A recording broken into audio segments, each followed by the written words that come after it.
All right, everyone. I'm not so sure. Hold on 1 second. Let's make sure this is catching the full situation here. Okay, that should be good. This should be working both on YouTube, which is being filmed by this phone, and on Facebook. But I'm not sure the Facebook is working. So the sound, I know that I'm on, but I don't think my sound might be working. So then please come on to YouTube to watch, and hopefully we'll get it fixed by next week. We have a little mess up over here. Okay, give me 1 second because I have to get a sefer, and we're ready to start.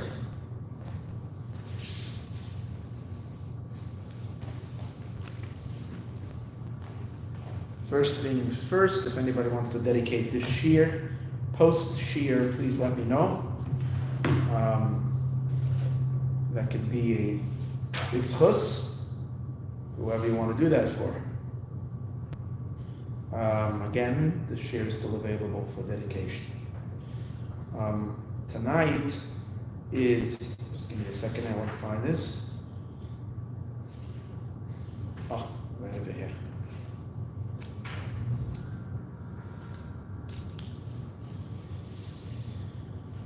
Today was the yahrzeit of Rabbi Yitzchak.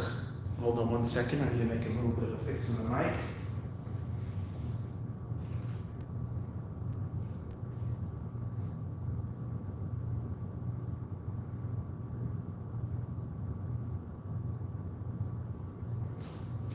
So today was the yahrzeit of Rabbi Yitzchak Schneerson, the father of the Lubavitcher Rebbe. And as you know, from earlier classes, if you've been listening to these classes, you might have known, you might have heard, I'm very fond of his teachings. Doesn't really make a difference if I'm fond or not, but his teachings are dazzling, literally dazzling. And you know, it fits very, very much my forte. Some people don't connect so much because he has a certain style and it has to do all with associations, connecting the dots, seeing like all the connections of things that seem to be totally random, and being able to take every little detail and discover this incredible depth in it and put it all together, and it deals with the mystical. These are all the ingredients that I like very much and I'm very connected to, so I love his teachings. So for that reason, in addition to it being a big zchus to be able to teach of his teachings on the day of his yahrzeit, this great super tzaddik who basically died on Kiddush Hashem, even though he died already after he passed away, after his end of his exile, but what he had been through had weakened him and had caused him so much yisurim and suffering, and that was for the sake of the preservation of Judaism and the expansion of Judaism in the midst of the very, very deep, dark night of the Soviet persecutions. So he passed away as a result of that. So he did die al Kiddush Hashem, and so this is the highest of the high. It doesn't get deeper than that. In addition to this, that he was an unbelievable tzaddik, as we can see from the son that he had, that he merited to bring into this world, the greatest and brightest light. In addition to that, he's just on his own merit, incredible. And his mastery over every element in Torah, and in such a, as I mentioned earlier, I don't have another word, but dazzling way, especially his mastery in Kabbalah and Chassidus, is just beyond. I would discuss this at other occasions. So tonight I'd like to discuss it a little bit, but I do want to make an introduction before that about something very exciting. Today's Chavav, and something happened actually where he's buried. He's buried in the last 24 hours. He's buried in Kazakhstan, in the city of Alma-Ata in Kazakhstan. And you know, there's a pilgrimage of Chassidim that the people that go visit his grave every year. And this year, something really unique and special took place. And that is that the President Trump, sent a representative on behalf of the United States who met up with the president, I think if it was the president or the mayor of the town, or it was the president of Kazakhstan, I'm not exactly sure. I have to reread it or re-look at the video again. And they made a declaration that his burial site is considered a World Heritage Site, which that has certain protection, it makes it very severe that no one's allowed to destroy it. A destruction of something like that is against international law. It carries a very, very high level of importance to humanity. That's what it means.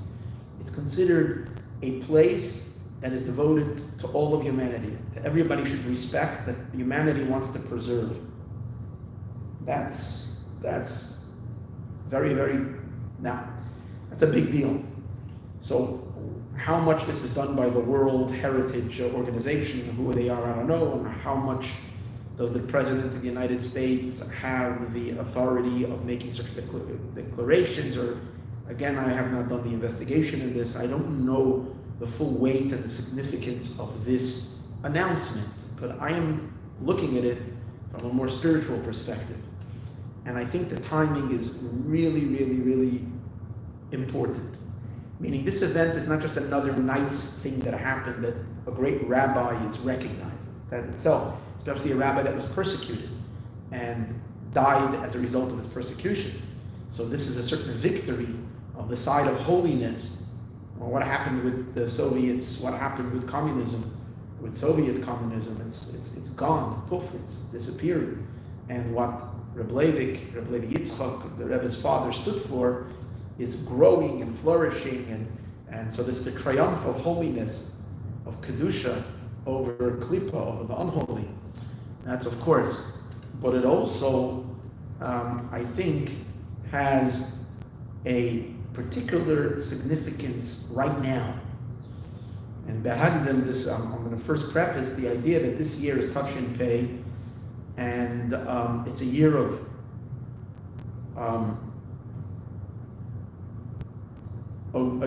of cosmic events. This year is going to go down, as everybody knows, that the year in the secular world is 2020. It's been the most unexpected year. Most people are obviously not too happy with everything that happened in 2020, but it's a world stopper. The events that are happening are cosmic, and everybody knows that. It's cosmic, meaning every human being in the world is impacted. Here in the United States, double, in addition to the COVID and all its restrictions and everything and the uncertainty that all of us are living in. But in addition to that, we have all the social unrest, which is still going on. And we're coming into the most heated and most intense election ever. So you see that so much is going on. The tension is in the air. It's very, very, very, very powerful times. A time of disruption. Whatever was is being disrupted. And obviously, as we discussed so many times, this is a sign of something new that's taking form. And what is happening? Without a shadow of a doubt, it's the Messianic process. And if you remember last year, if you can listen to the classes I gave in Elul, I think I said it in these words. I said, put on your seatbelts because we're going for a ride this year. And little did I know how many sudden curves would be on this roller coaster. I didn't even know, but I sensed it, and I just knew it from the calculation of time that we're entering into a different zone. Pei is transcendental energy. It's the infinite. There's a video I gave out, but Erev Rosh Hashanah, you can listen to it. Very intense about how powerful this year is. It's not a normal year, and we see that these powerful, powerful forces are in play, without a shadow of a doubt. The word Pei is also from the word peh, which peh means mouth. Since we are waiting for Mashiach, and Mashiach is kingship, it's the ultimate manifestation of kingship, and kingship is peh, mouth is peh, so it's time for upischon peh. It's time to open the mouth. Part of Golus is that truths have to be swept under the carpet. Certain emes, the emes of God, the emes, All these things, shh, be quiet, you can't speak them. The world can't tolerate them. The idea of Malchus means Giloy, revelation. The word is spoken, the spoken word. The revelation of Malchus coming out of Galus is the truths, divine truths are revealed. So certain realities that have to be kept quiet and under the table, even from the realms of holiness, they were supposed to be kept quiet, are now, permission is granted for them to be spoken. Not only that, which perhaps was a mitzvah not to say just a short while ago, is now a mitzvah to say and to speak. The world has to hear the emes. And therefore, what I'm saying is especially when it comes to the Geula and to Mashiach, we have to speak openly and not be afraid, not be intimidated, and just open. So the Rebbe and everything associated with the Rebbe is not just a tzaddik, and the Rebbe's father is not just a great man, and all these things. And those of you who've been listening to my classes know that in this idea, I'm pretty convinced, let's just say, that the Rebbe is not just a tzaddik that passed away and the last that we heard of him, and we're just going to continue as a role model and as some kind of as people like to call it, a legacy. I can't stand when that's being said, because I feel it's just missing it. It's not it. I feel it's not the truth. The truth is that in 1990, 1991, the Rebbe said Mashiach is here already, Mashiach is revealed already. And it was the year that Shoshana Shamelech HaMashiach Nigla Boy, the King Mashiach, was revealed. And so my only explanation is, and it's obvious, is what it says in Medrash Shir HaShirim, important Ramban, important Reuven and so many different sources that say it in so many different ways, that there is an union of Nigla, V'chenichse, V'chayze, V'nigla. There is revealed, there is concealed, and there's reappearance. But Mashiach goes through a stage of revelation, concealment, and resurgence. I believe that we are holding now at the time of the resurgence of Mashiach Tzidkenu. And therefore, we're watching, and what we're watching in the world, and I've given many classes on this, you can listen to this again. I'm not coming to you today out of I have an announcement to make here. I'm coming over here with a prophecy. I have an announcement. I don't know. I've developed this over the years. So you have a lot of information and a lot to listen to and so on and so forth. One of the amazing things in current events is that these powerful forces of Mashiach that are playing in the world, that is disrupting the world the last couple of years, over here in the United States, primarily in a very big way with the government and whatever. I don't like going there because for some reason it causes a lot of people are allergic. And I'm not here to ruffle anybody's feathers. So therefore, I'm not. Maybe when we get closer to November, I'll be a little more free talking. But whatever it is, we see that there is the what's going on over here is the powerful forces that are driving Mashiach in the world have taken over, and many things happened in the last couple of years. And if you pay attention, and I have a whole entire list that I put out on WhatsApp, I put them out, and I think it's on Facebook, where you can see incredibly that these events that took place, that are each one shocking, are events that took place on very, very special dates. They didn't just happen randomly. They happened on great dates associated as holidays with the Jewish people, but not just holidays associated be'ikr with future, with Mashiach and so on and so forth, and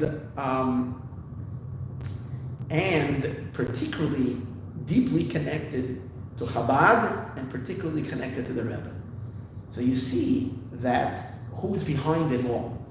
According to the Rambam, the entire transformation from the non-Mashiach world into Mashiach world, the pivotal power is Melech HaMashiach. He drives it all. According to the Ramban, certain things can happen without Mashiach. The Ramban in Shir HaShirim, the return of the Jewish people to the land of Israel, certain ideas. But halacha, according to Rambam, it's not that way. Rambam says, Yamid Melech. That without Melech, without the king, nothing happens.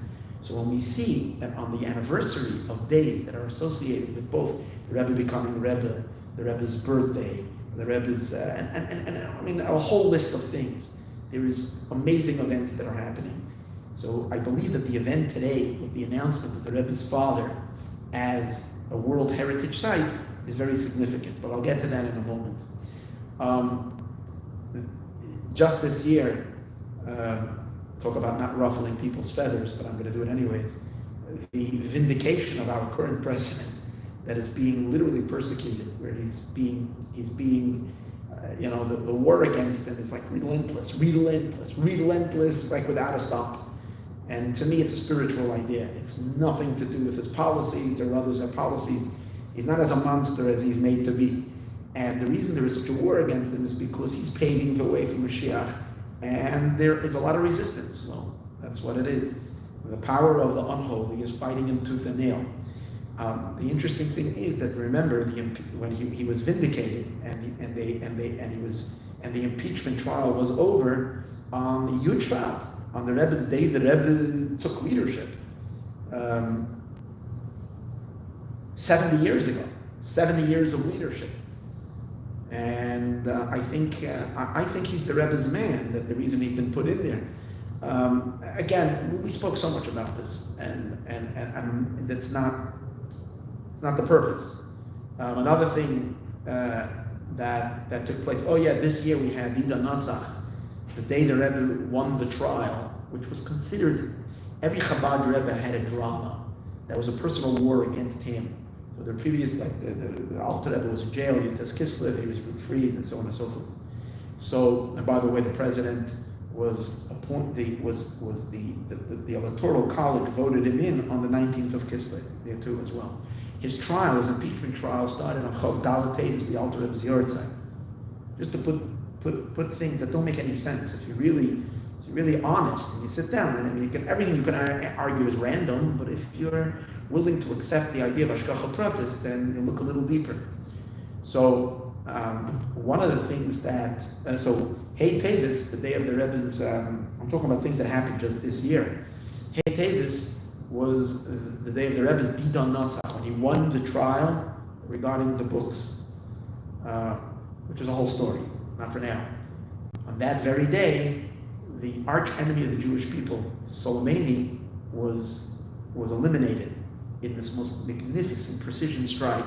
This guy was such a menace and such a danger to the entire region. The place is so much safer. The land of Israel, people of Israel, millions of Jews living in Eretz Yisrael are so much safer because of the elimination of this monster. When did it happen? On Hittites. So, Tu B'Av, the 15th of Av, Chamishas B'Av, last week, we had this massive explosion in Beirut. It happened moments before Tu B'Av, Erev Tu B'Av, as we were coming right into Tu B'Av, into the 15th of Av. I discussed it in last week's shir, which, without a shadow of a doubt, it wasn't fireworks and it wasn't those silly little stuff. This was managed by the port, by Hezbollah, and they've had, whether this is already completed weapons or whether this is stuff that would, God forbid, bring up, God, who knows, a Holocaust upon Israel, that Hashem saved us. They themselves blew it up on themselves. I mean, the miracles, this is the concept of Lamaka Mitzrayim B'Chareim, that the Egyptians themselves are destroying themselves to let the Jewish people out. So today, on Chaf Av, two massive messianic events happened. The entire government in Lebanon collapsed. Now, what's so good about that? The Lebanese government is a puppet for a terrorist organization, Hezbollah. Part of Mashiach's job is to eliminate the enemies of the Jewish people. So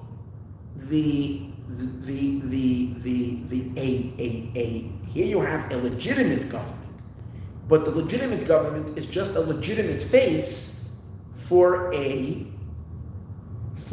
despicable, powerful, seriously powerful. Even though we think, Israel with all of its mighty military. Yeah, Israel is a mighty military, and Hezbollah has cannot in any way stand up in the long term But short-term damage, God forbid, who knows what they can rain down on Israel. Especially since, and we all know, they're embedded in civilian places. So even if Chas v'Shalom they would attack, and Israel would have to do what Israel could do, and that is literally beat them to a pulp. They couldn't do it because the entire world, with all the anti-Israel, would be screaming. Look at this. They would be CNN would be there, and the Washington Post would be there, and the BBC would be there, and all these non-Jew, non-Israel loving, and the New York Times, who knows what. They would be there with their cameras, and they would be taking out civilian, God forbid, and children that are dead, and blamed it all on baby killers, which are Israel. And God forbid, and therefore tying the hands of the Israeli military, allowing for this bombardment to happen. The fact that the Eibishter, that God said Jewish people don't have to do anything, you can sleep in your beds, I got you covered. And he did it on the 15th of Av. That's unbelievable. But 5 days later, on the 20th of Av, the Rebbe's father's yahrzeit, which means it's a day not so much associated with the dynasty of Chabad as all the Chabad, because Chabad has 7 Rebbes. Personally with the Rebbe, it's his father's yahrzeit. And on this day, the legitimacy, one of the legitimate faces of Hezbollah has fallen apart. And Hezbollah is now being exposed. The Lebanese know that the destruction that was wreaked upon their nation, it's Hezbollah's fault, and therefore, who knows if they're going to kick Hezbollah out of Lebanon. If they're able to, I'm not exactly sure what their strength is and what their power is. But what's happening now, you've got to realize, is Milchemes Beis David. The Mashiach is fighting. It says that the wars that Mashiach will fight, Moshe Feinstein writes this in Igris Moshe, doesn't mean that he has to fight it begashmis, that he has to fight him physically. He has to fight him spiritually. But how do you know he's fighting it? You can say, of course, everything is being done by Hashem. Hashem for love. It's true. But it's being done through Avdi David, through a servant David. The sign to it is that all these events are taking place on these auspicious days that are the Rebbe's days. There's much, much, much more to say about this. But one of the things that has to happen is that the world has to have. Mashiach is the king over the Jewish people, but he's also a monarch of all of humanity. He's the king that the whole world respects and surrenders to. The entire world will realize that this is the ultimate leader, and they'll all accept his kingship, and through that they'll all accept God's kingship, which is the sovereignty of Mashiach. So we know in the United States of America, it was very important. By the way, it was important to the Rebbe. It's interesting, and the Rebbe was the epitome of humility, and yet it was important to the Rebbe when the United States announced on Yud Aleph Nisan that they called the day of his birthday as Education Day, and so on and so forth. In addition to, as a result of that, the Rebbe gains reverence, respect by the government of the United States, and so on and so forth, and therefore he can enforce, and not enforce, he can impact, and he can inspire his vision and he can lead and he can guide and implement what he sees fit. And he's someone who's revered and someone who's listened to, because we have Education Day, so many presidents have signed it. This is not just a regular shul rabbi. This is a national hero in the United States of America, someone who stood for education, someone who stood for goodness and kindness, for morality, for ethics, and so on and so forth. So, but there's more than that. The reason it needed to be recognized is also because of the element of kingship. As a king, it needs to be acknowledged by governments. The world has to recognize it. So even though the United States is a superpower, the world leader. So if the United States recognizes it, automatically, to a certain degree, the rest of the world is recognizing it. But it's indirect. What is special about the announcement that happened on Chaf Av, the day today, is that at least as much as the United States and Kazakhstan. And again, as I mentioned earlier, all these thoughts came to my head literally 3 minutes before the class. This is all introduction to the class, not the class itself. So, so I didn't get a chance to really do my due diligence to be able to tell you what I'm saying is perfectly accurate.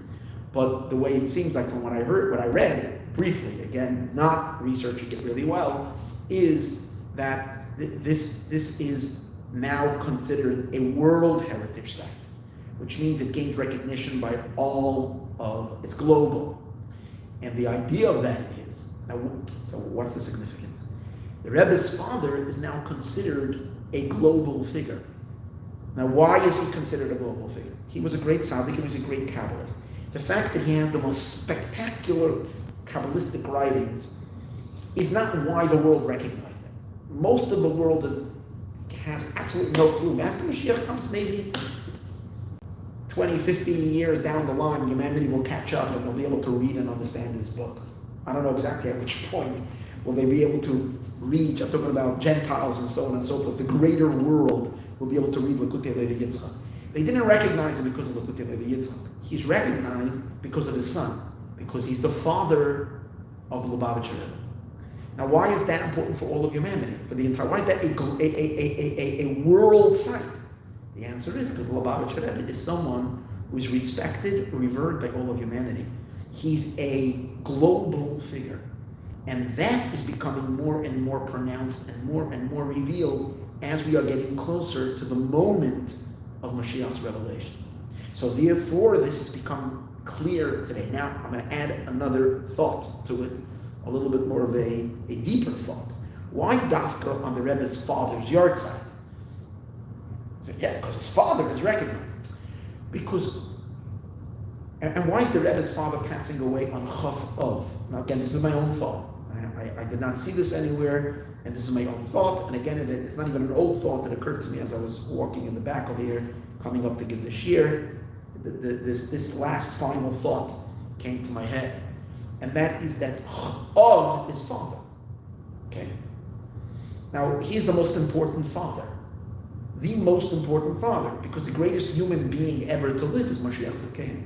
So the father, the father that brings, I mean, obviously Avraham, Yitzchak, and Yaakov, the father of the Jewish people, and David HaMelech is called the father of Mashiach. But then there is like David ben Yishai. So there is the father of the actual king. So his yard site is an Av. Chaf, the 20, Esrin, 20 represents Keser, represents crown. In Chassidus, I mean, this is not, I'll tell you now, the number 20, first of all, the word Keser, crown, starts with a Chaf. And the word Esrin, when it's spelled out, 20 is spelled out, Ayin, Shin, Reish, Yud, Mem, is Gematria Keser 620. So Chaf represents crown. So what does it represent? Crown coming from father. Keser Av, Keser of the father, which can mean the crown coming from the father. Because how does Mashiach Tzidkenu rule? What's his power? What's his power of kingship? Its power of kingship comes from his father. It's all about the lineage. If he's not a descendant from David, he doesn't even make it to first base. He can have all the qualities of a melech, everything. He can learn Torah, he can be Maccabis Nidchei Yisroel, he can fight the Muhammad Hashem. If the genealogy isn't there, if he isn't through the paternal lineage line, a son after the son after the son of Shlomo and David, he's not, so where does he get it from? He gets it from his father. The crown comes from the father. Chaf of the crown from the father. So on the day of Chaf of his father's yard site, when the neshama of his father is highlighted, from where he's yoresh the melucha, where he yarshins the kingship in terms of the direct line from David HaMelech, on that day it becomes global. It becomes recognized globally, announced by the most powerful person in the world, the person that has the most impact, the president, while he's sitting in office, while he's the president of the United States, he's the most influential person on the planet.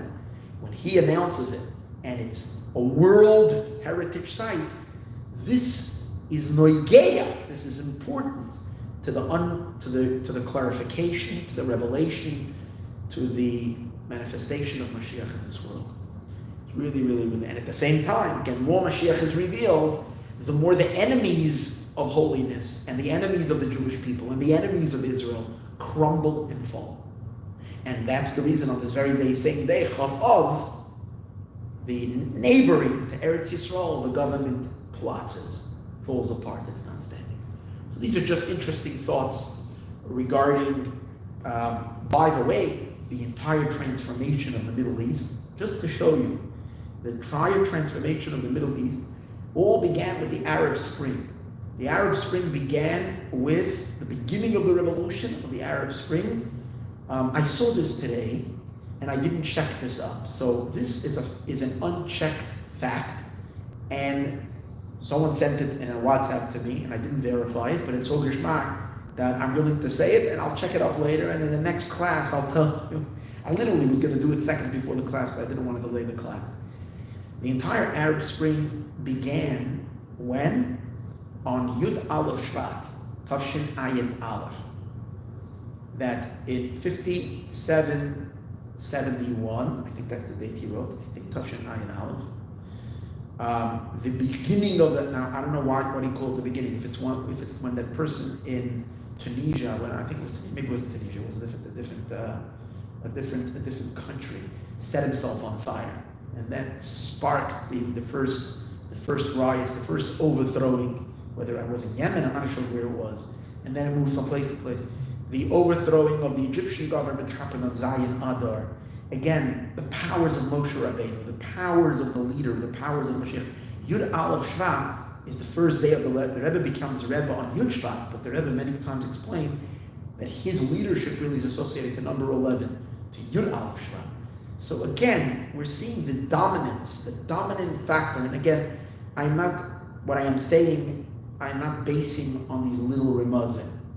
This is not what I'm basing it. I'm basing it on fundamental teachings and sichos and halacha and piskei dinim that were passed by great rabbis regarding the Rebbe's connection and being Becheskas Mashiach and so on and so forth. I'm not basing on this. It's just really amazing to see after we know these fundamental ideas, then later when you're noticing that even though there is a concealment and a darkness, and we're now in a stage of concealment, if we can still call this concealment, there is powerful bursts of revelation that are happening, which are all pointing in one direction. And we merit to see already the full realization, full manifestation of it all. Okay, now that I've done that, I'd like to share with you today a teaching from the Rebbe's father, from Zohar, in which you'll get a little taste of the dazzling light of this great tzaddik that is just spectacular. And what you're really going to see is like the Rebbe, the Rebbe Levi, Yitzchak, the Rebbe's father, has a just extraordinary analysis. To him, every word of Zohar is not chas v'sholom just babble, like the Zohar says, and it's saying something, because you have some of his repetitions. And he's going to show how there isn't one extra word. And he deals with it literally, like setting a diamond or a magnificent stone in a ring, and you put these tiny little chips of stone or diamonds around it, and each one has to be laid with incredible precision and perfection for it to be the masterpiece, for it to be this beautiful piece of jewelry, exquisite piece of jewelry. So the same he does with the Zohar. Every word is set so perfectly, amazing, and it fits from all directions. So let's read. It's actually a Zohar not in this week's parsha. 2 weeks ago, in Parshas Ve'eschama. And it's Gishmak, it talks about the Mitzvah of Mezuzah, which is, by the way, going to give us give us those, if you listen to the whole shir, it's going to give you a great excitement about the mitzvah of mezuzah. What its connection is to the Parshas Re'eh, I'm not exactly sure. I don't know where mezuzah connects to Parshas Re'eh. Maybe it has a connection. Maybe it'll occur to me while we're teaching. And while I'm teaching, and also I think it's connected to the month of Elul, which the Shabbos Mavar from Elul, something similar in the month of Elul to what he's saying about mezuzah, as we're soon going to see. Okay, it's a passage in Zohar. It should be posted on YouTube somewhere. I don't know where. I asked my secretary to do it. So the Zohar should be here. You can actually follow along inside. It is on page, in Zohar Parshas V'Eschanon, on page Daf Reish Samach Vav Amud Aleph, page 266 on the first side of the page, A. Okay? So the Zohar says like this. I'm going to begin the piece. There's one piece I didn't post. I'm going to begin the piece before that, even though he's not really explaining that, but he does mention it. So I'm going to piece before that. Tochazi, come and see, the Zohar says. We know on the mezuzah, there is in the back of the mezuzah. There is the front of the mezuzah, and then there is the back of the mezuzah. The front of the mezuzah is where the mezuzah itself is the parchment. On the parchment is written two parshios, Shema and V'Hayim Shemoah, right? The two parshas of Shema.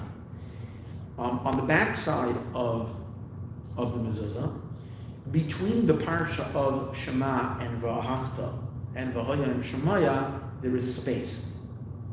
There's a space, because you're supposed to make a space between the two parshas. So that's on the front. In the back,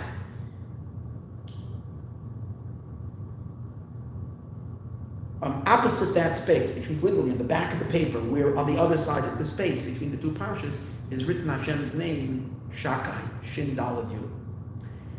So and we know that that's a name. It stands for. It says, again, I don't know where the origins of this is. That the word Shakai stands for Shomer Dalsos Yisroel. God protects the doors of Israel. So that's the connection to the mezuzah, and it's a shmira, and it's a protection, and so on and so forth. So on the outside you have the name Shakai, but the Zohar is pointing out that on the inside, across from Shakai, you start. Remember, Shakai is in the space between the first parsha and the second parsha. The second parsha of Shema, like we say every day, begins with the word V'Haya. V'Haya im Shamaya. Now the word V'Haya is really the same letters as Yud Kei Vav Kei, the Tetragrammaton. V'Haya is Vav Hey Yud Kei. Vav Hey Yud Kei. It's just that instead of it's Yud Kei Vav Kei, it's the Vav Kei first. Vav Kei and then Yud Kei. V'Haya. So the Zohar is saying you have Yud Kei Vav Kei in the inside of the mezuzah, in the word V'Haya. You have a bunch of Yud Kei Vav Kei. V'Hafta Es Hashem Elokecha, it says you give them.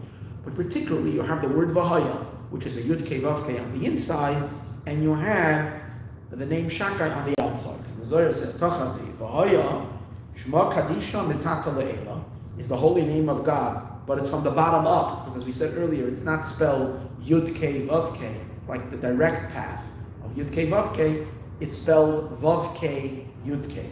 So it's in the opposite order. Valda Shakai is Rashim Levar. So the Zohar says Shakai is on the outside. The kaver opposite Shmada, opposite this name of V'Haya. V'Haya Melagav. V'Haya is on the inside. Shakai Melevar. Shakai is on the outside. Let me have a not dear Barnash. We call Citrin.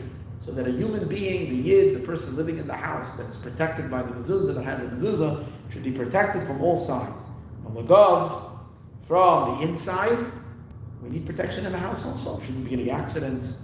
Nothing should happen. There shouldn't be any harm happening indoors, and from outdoors.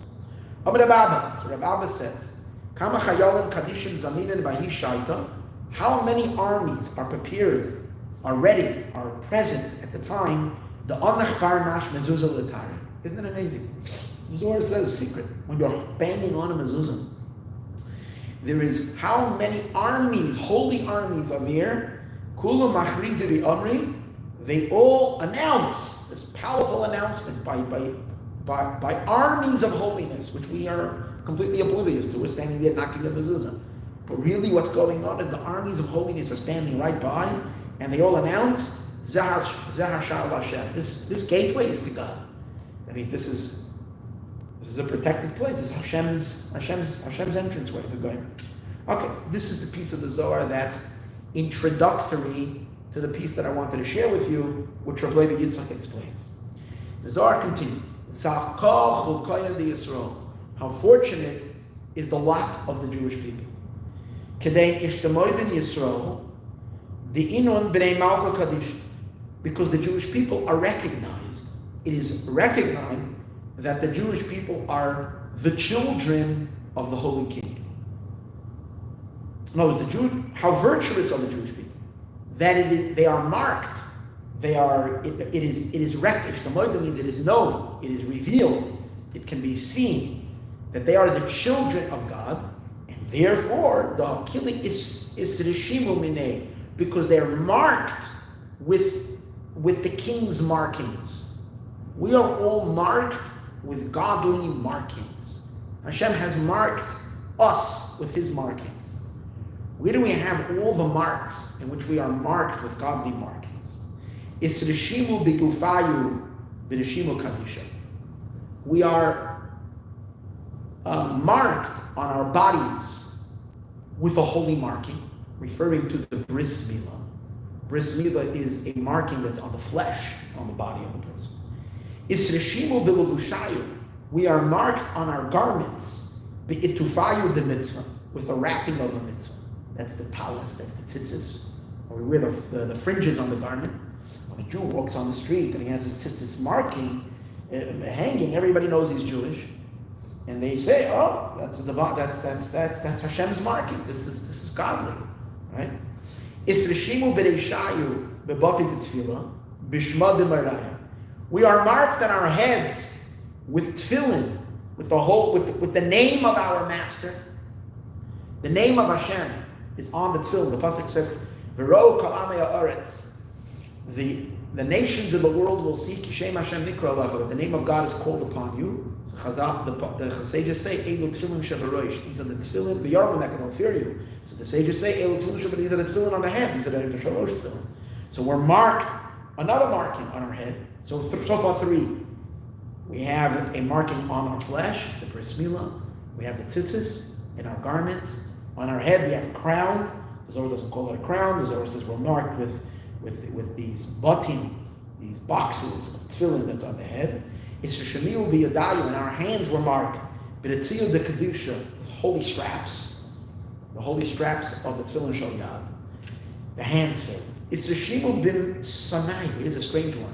We are marked with our shoes.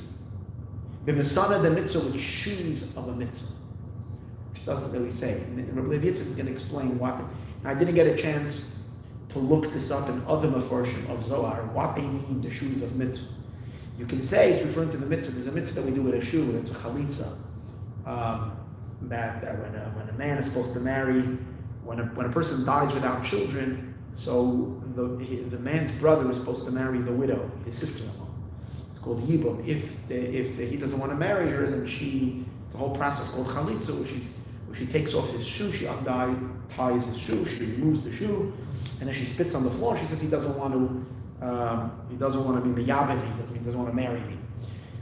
We would think that that's the mitzvah with the shoe, but that's not how he explains it, because that doesn't seem to be a marker, because most Jews don't do this mitzvah. It's not something that is a daily mitzvah.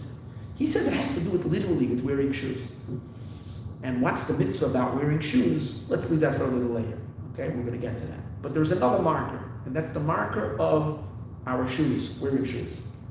It's Rishimu Levar. Then, so far we have already four. There's the fifth one, the shoes.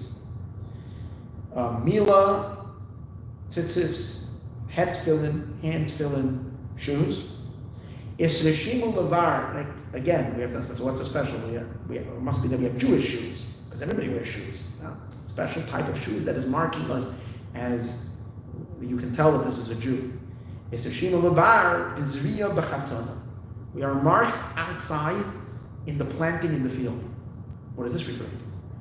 So again, this he doesn't even explain, but I would imagine it's referring to all the mitzvahs that a Jew has to do in his field. There are many mitzvahs. For instance, you're now allowed to cut, when you cut your field, you have to leave over the payah, you have to leave over the end. And there are other mitzvahs, you're not allowed to, anything that falls and you forget there, you have to leave. There's many mitzvahs that are agricultural mitzvahs, have to do with the field. And that's the sign that's on the outside in the field. And finally, the seventh one, that was 6. The seventh one is we are marked in their homes, the Mezuzah the Pesach, in the Mezuzah of the house. And the Zohar concludes, with all these signs, we are marked that we are the children of the supernal king. Malkilah, the supernal king. How fortunate is our lot, is their lot, a lot of the Jewish people. Okay. So again, we're talking about mezuzah. And the Zohar says, recognize that the mezuzah is a godly imprint. It's a divine mark.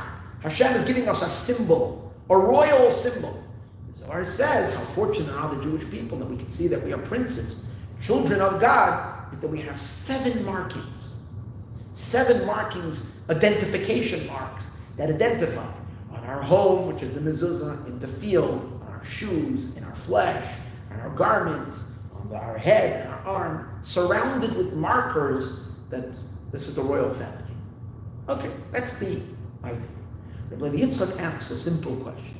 We're talking about mezuzah here. Why suddenly does the Zohar now, by mezuzah, talk to us about all the greatness of being marked with another 6 markings, which don't have nothing to do with mezuzah? They're different mitzvahs. So you'll say, because after all, we are marked with 7 markings. Yeah, so why doesn't it say it by another mitzvah? Why didn't the Zohar tell us to us by tzitzis that the Jewish people are so fortunate that we're marked with all the different markings? Why does it say it to us after by the mezuzah? There must be a reason. It's not random. It's for a reason. It's a sign, as we're going to see soon, that the 7 markings are all relating to mezuzah. As we're going to see that mezuzah actually entails within itself all the markings, as we're going to see. Then he makes a few diyukim in the actual setup of the wording over here. The way it seems like there's a repetition from the beginning of the Zohar, and in other words, when the Zohar opens up and the Zohar concludes, it seems that there's a repetition of the same thing. The Zohar says 2 times that the Jewish people are fortunate, and because they are marked, that everybody can see that they are the children of the Holy King. The Zohar says that twice. Says it at the beginning, children of Hashem. Says it at the beginning, says it at the end. The beginning it says, Yisroel, the chelik of the Jewish people, the lot of the Jewish people is they're fortunate. And the last words of the paragraph, again, Zakochu Kayim, is their lot is fortunate. So it's a repetition, it's twice. Then it says, it is known, it is revealed, it is recognized that the Jewish people are the children of the Holy King. That says in the beginning. In the end it says, Bekilin Rishimun, we are all marked, the Inan B'nei Malkilah, that we're the children of the King. So why does it repeat these 2 details? Number 1, that we're fortunate, and number 1, what is our fortune that we are marked with godly symbols, that we are the children of the King? How come it has to say it at the beginning and at the end? Same thing. The Zohar is not just throwing extra words. We know it from the beginning. Obviously, it's adding something at the end. And then a small little diuk. In the beginning, when it's speaking about the king, it refers to the king, the holy king. They are the children, B'nai Malka Kadisha. They are children of the holy king. In the end, it doesn't say holy king. It says B'nai Malka Ilah, the children of the supernal king. How come in the beginning he refers to them as holy king? Refers to Hashem, or refers to the Jewish people as children of the holy king, and in the end, as children of the supernal king. Another difference to note is in the beginning, in the opening statement, he begins with the virtue, and then he says what the virtue is. He starts off, the Jewish people are virtuous. What is their virtue? They are marked and they are identifiable with what? With as being the children of the Holy King. In the end, when he summarizes it, he says first, the Kilin and Rishimon, they're marked, the Inon B'nai Malki Allah, that their children, they are marked as children of the supernal King. And it concludes, how fortunate is their lot. So the good fortune of the Jewish people is stated after it says that they are marked as the children of the King. So why the switch in the order? Why the repetition? Why the opposite order? Why the change over here, Malka Kadisha, and over here, Malki Allah, the Holy King, or the Supernal King? So to understand all of this, he prefaces and he says like this. Earlier in the Zohar, a few pages earlier in Pashas V'eschanan, I think in Daf Reish Samach Gimel Amid Beis, this was Reish Samach Vav Amid Aleph, that's Reish Samach Gimel Amid Beis. The Zohar says about the Mitzvah of Mezuzah that the Mitzvah of Mezuzah is a very all-encompassing mitzvah. Now he doesn't say this, it just occurred to me right now. The fact that it's on your house, a house is all-encompassing. It encompasses the person from all directions. But it's a very all-encompassing mitzvah. What is the encompassing element of the mezuzah, of mezuzah? Is that it's not resembling or symbolizing or capturing one channel of divinity. There are 613 mitzvahs because the God's manifestation is very complex, and there's so many different variations of godly revelation and channels. As we know, Hashem presents himself as the image of a man, and in a man there's so many limbs and organs. So each mitzvah is another element of it. But mezuzah is not that. Mezuzah is very all-inclusive. Why? The Zohar says because it has within it the duchra, the nukva, the male and the female. We know that in addition to Hashem's manifestation through all these various different sphirot and attributes and sub-attributes, which comprise the entire what's called supernal Adam Elyon, the supernal man, which has so many details, as we said earlier, 613 commandments or 248 positive commandments, each one a different limit on them. There's another distinction, a very primal distinction, and that is the masculine element side of Hashem and the feminine element of Hashem, which is generally referred to as HaKadosh Baruch Hu and Shechina. Masculine side of God is called HaKadosh Baruch Hu, represents the more transcendental attributes of Hashem, the energies of God that are still beyond and above creation. And then Shechina is the divine immanence within creation. Hashem's contracted energy as he contracts himself and lowers himself to hover and to be present within the world. And that's called Shechina Malashon Shochin. In general, sometimes it's important for today's talk, there's a differentiation. The masculine spheres are the 6 spheres from Chesed to Yesod. Chesed, Gevurah, Tiferes, Netzach, Hod, Yesod are all masculine spheres, comprise one unit of masculinity of HaKadosh Baruch Hu, and which is also referred to as Ben, the son. And then there is the Bas, the daughter, and that's Malchus, the 7th one. So she's feminine. Mezuzah is a mitzvah. So you have mitzvahs that are associated more with the masculine side, and there are mitzvahs that are associated more with the feminine side. Mezuzah, the Zohar says, is close. It's the inclusion, it's the shidduch, it's the unification of both together. Okay, the Zohar doesn't explain why. So Rabbi Yitzchak comes and says, you know where you have in mezuzah both the him and the her, the shidduch, in the word mezuzah. In the word mezuzah is made up of the word zu and zeh. Zu and zeh. Let's drop the mem for a moment. Zu and zeh. Zu and zeh is really means the same thing. You're pointing to someone. When you're pointing to someone, you say zeh or zu. What's the difference? If you're pointing to a man, you say zeh. Hine zeh ba, referring to Mashiach, zeh. You're pointing to a woman, you say zu. A woman, when she's present and you're pointing to her, say this, her. So you say zu.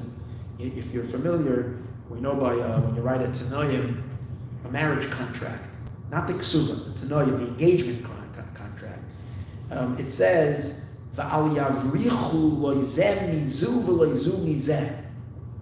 They will not hide anything. They won't play games with each other. They'll be honest and upright with each other. So it says they won't escape her from him and him from her. The words are zemizu or zu mizeh v'zemizu. Him from her from him. So zu is her and zeh is him. So the word mezuzah has got her and him, but in one word. So it's the male and female together. Now, he immediately makes an observation. He says that really, we always know that vav is a masculine letter.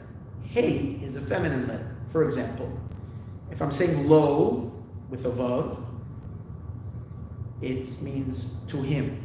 10 lo, give to him.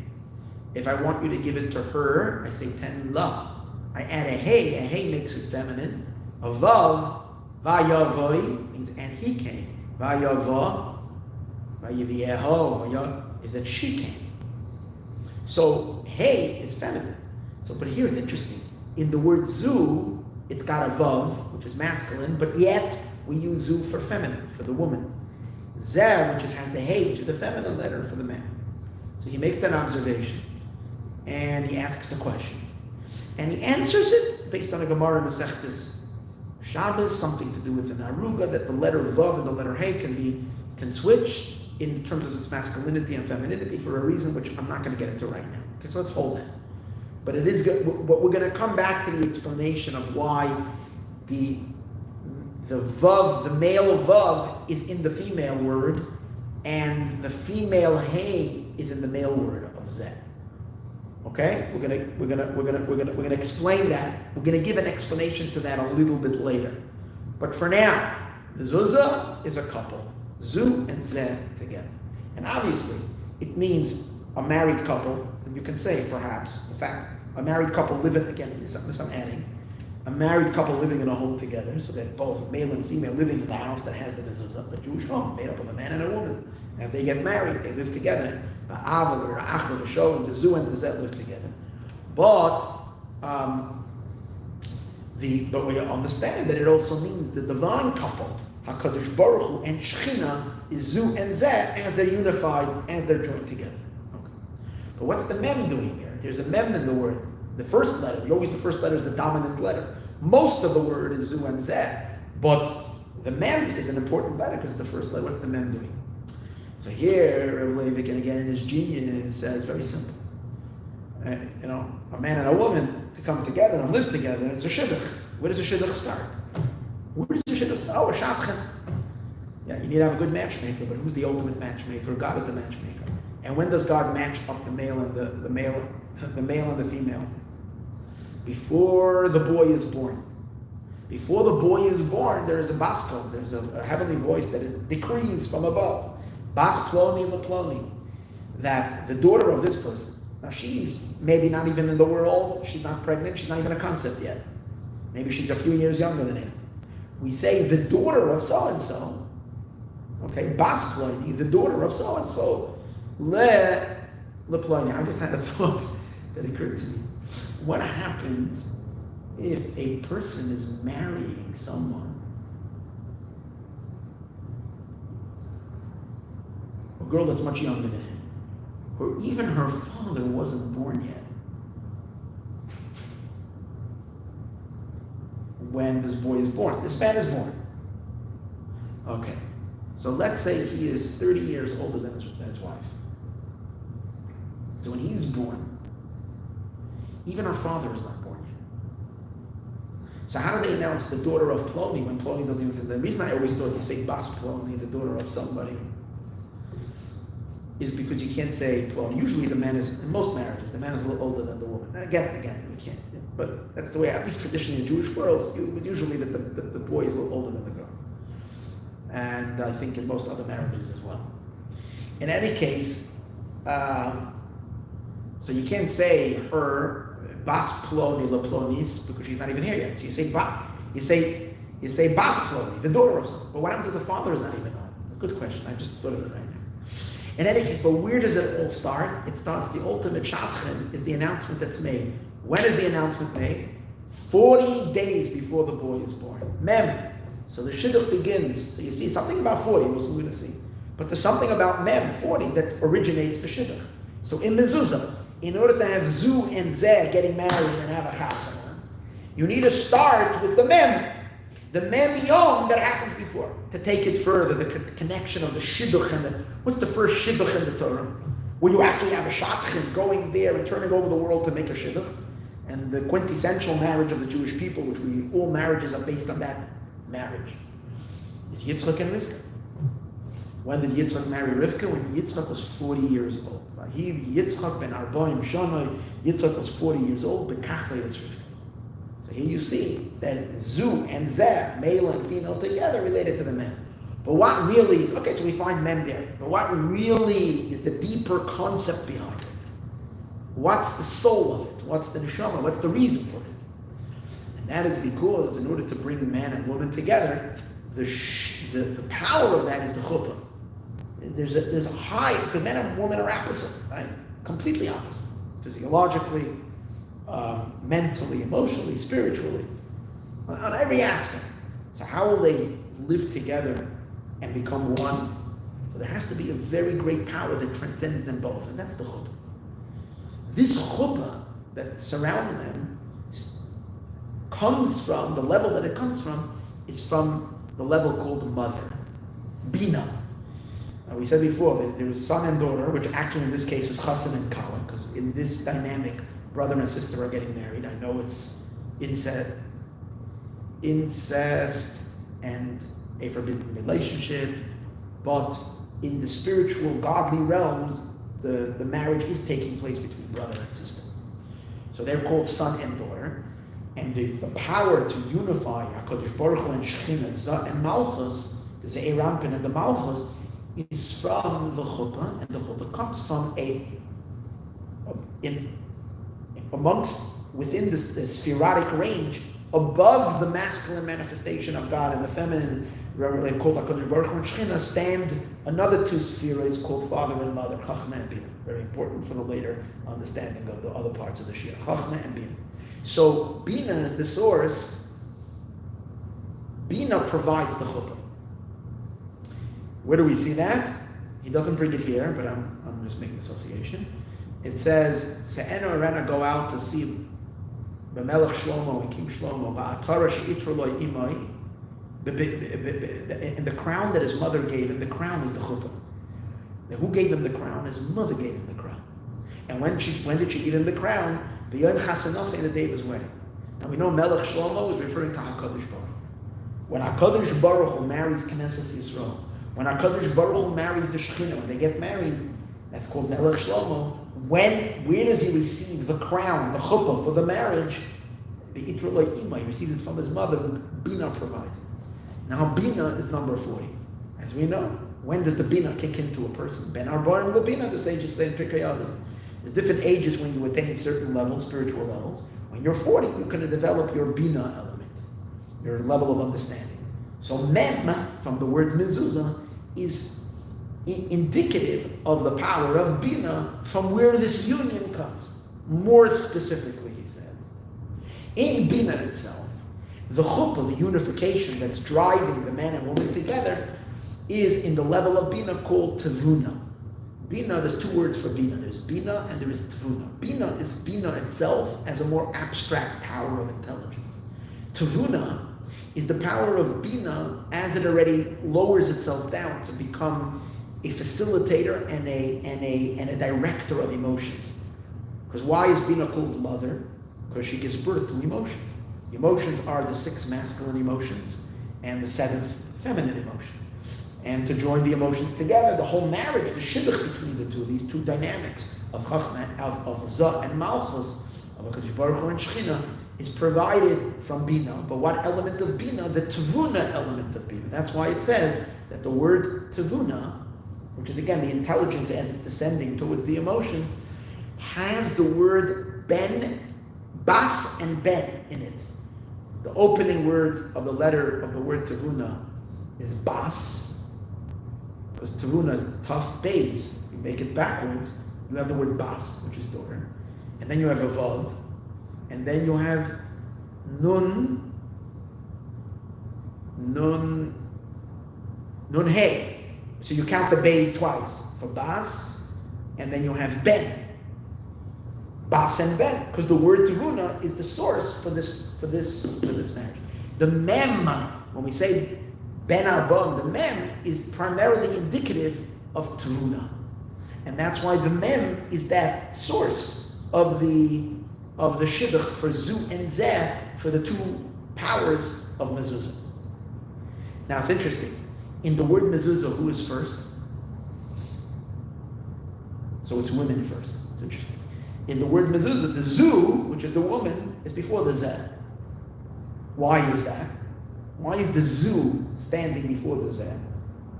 Because it's all emanating from the mem, from tevuna. In the word tevuna, who is mentioned first in the word tevuna? Bas is first, and then is ben. And he explains why. Bas is daughter, so that's the female, and ben is the son, which is male. Bas is first. Why? Because tevuna itself is the hey of Hashem's name. There's Yud, K, Vav, K. So the latter hey is Malchus, is indicative of Malchus. The Vav is the 6 emotions, that's why it's Vav is 6, masculine emotions. That's the son and the daughter. The mother and the father is Yud and the hey. So the hey is Bina. If you look at a hey, in the hey itself, you have the male and female. Why? Because a hey is made up of a dalid and a little vav. The little leg of the hay is a vav. So dalid, vav. Vav is male, always. Besides in the word zu, I said before, but vav is always male. Vav indicates the 6 emotions, which are masculine. The dalid is female. Dalid is always, that's why we have 4 mothers. And dalid, I'll give you a few ideas why dalid is.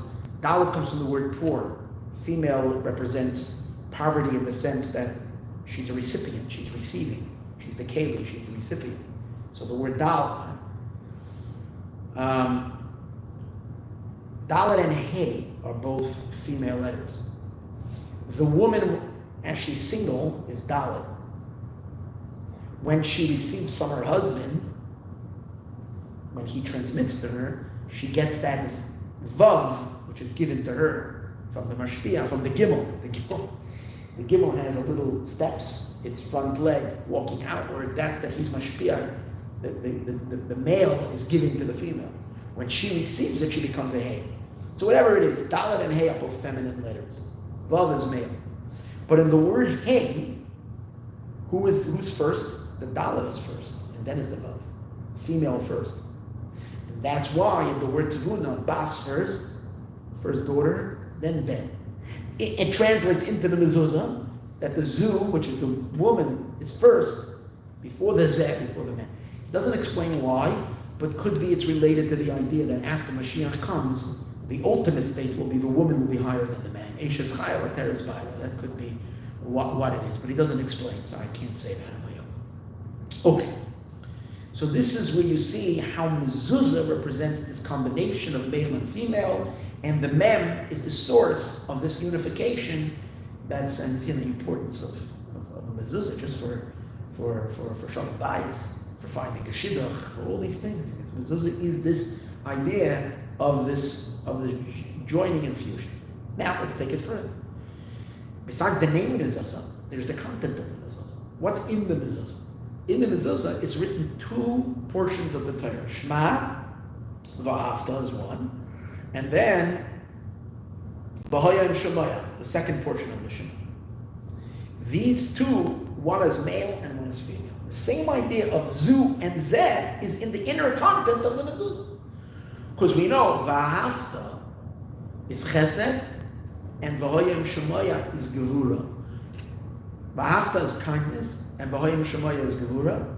Chesed is, and that's why you look at v'ahavta in the first period, it is only good. Love God, it's very cuddly.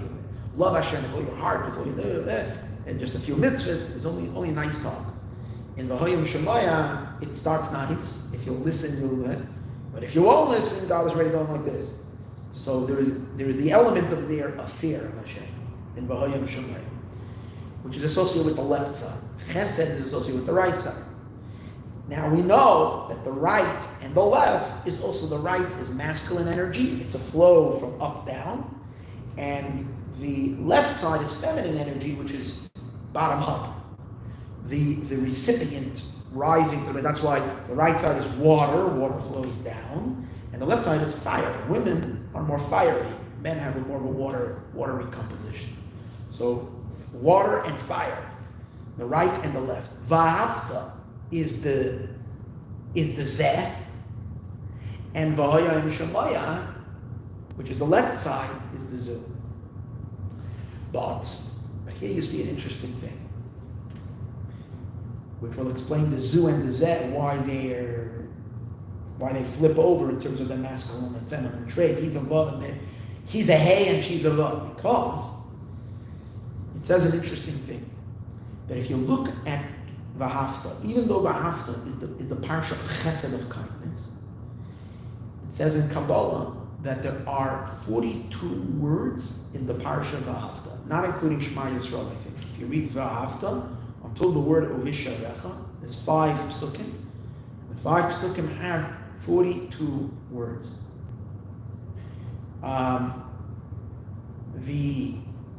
The next parsha, V'haya Shemaya, has 72 words. Now, and over there also, you don't count the entire parsha. I think you stop before Laman Yirbu, I think. Okay, I'm not sure, but if I remember, Tzemach Tzedek talks about it in Sharish Mitzvah Tefillah. I remember he has a long Arichos over there, and there he brings this idea. But he might explain over there that why you stop at a certain word. But in any case, and we know that the name 42 and the 42, numbers 42 and 72 are significant numbers. 42 is, both of them are related to the name, Hashem's name. One of God's name is the name of 42. It's the name associated with Ana V'Koach. When we say Ana V'Koach, we know in the end there is certain, the Rosh Hashanah, the first letters spell out different names of God. And the amount of letters that there are there, based on the amount of words that there is in Ana V'Koach, it's 42. It's 7 phrases and six words in each phrase. 7 times 6 is 42. So that's Ana V'Koach, that's the name of God of 42. And that's why now, then the name of 72 is also another name of Hashem, Yud Kei Vav Kei. The Yud Kei Vav Kei, the Tetragrammaton, if you also fill the inside letters, Yud being Yud Vav Dalet, and Hey being Hey Yud, and Vav being Vav Yud Vav, and Hey being Hey Yud, again, why are you spelling it that way? Is because only that way it comes out 72, and it's a mystical way of spelling it. And then it becomes out what's called Shem Ayin Beis, the name of 72. And so what is Shema V'Hoyam Shemaya? The first parsha, V'Hafta, is 42, the name of 42. And the second parsha is the name of 72, which is a little problematic. Why? Because we said before that V'Hafta is kindness, chesed. Chesed that flows on the right side.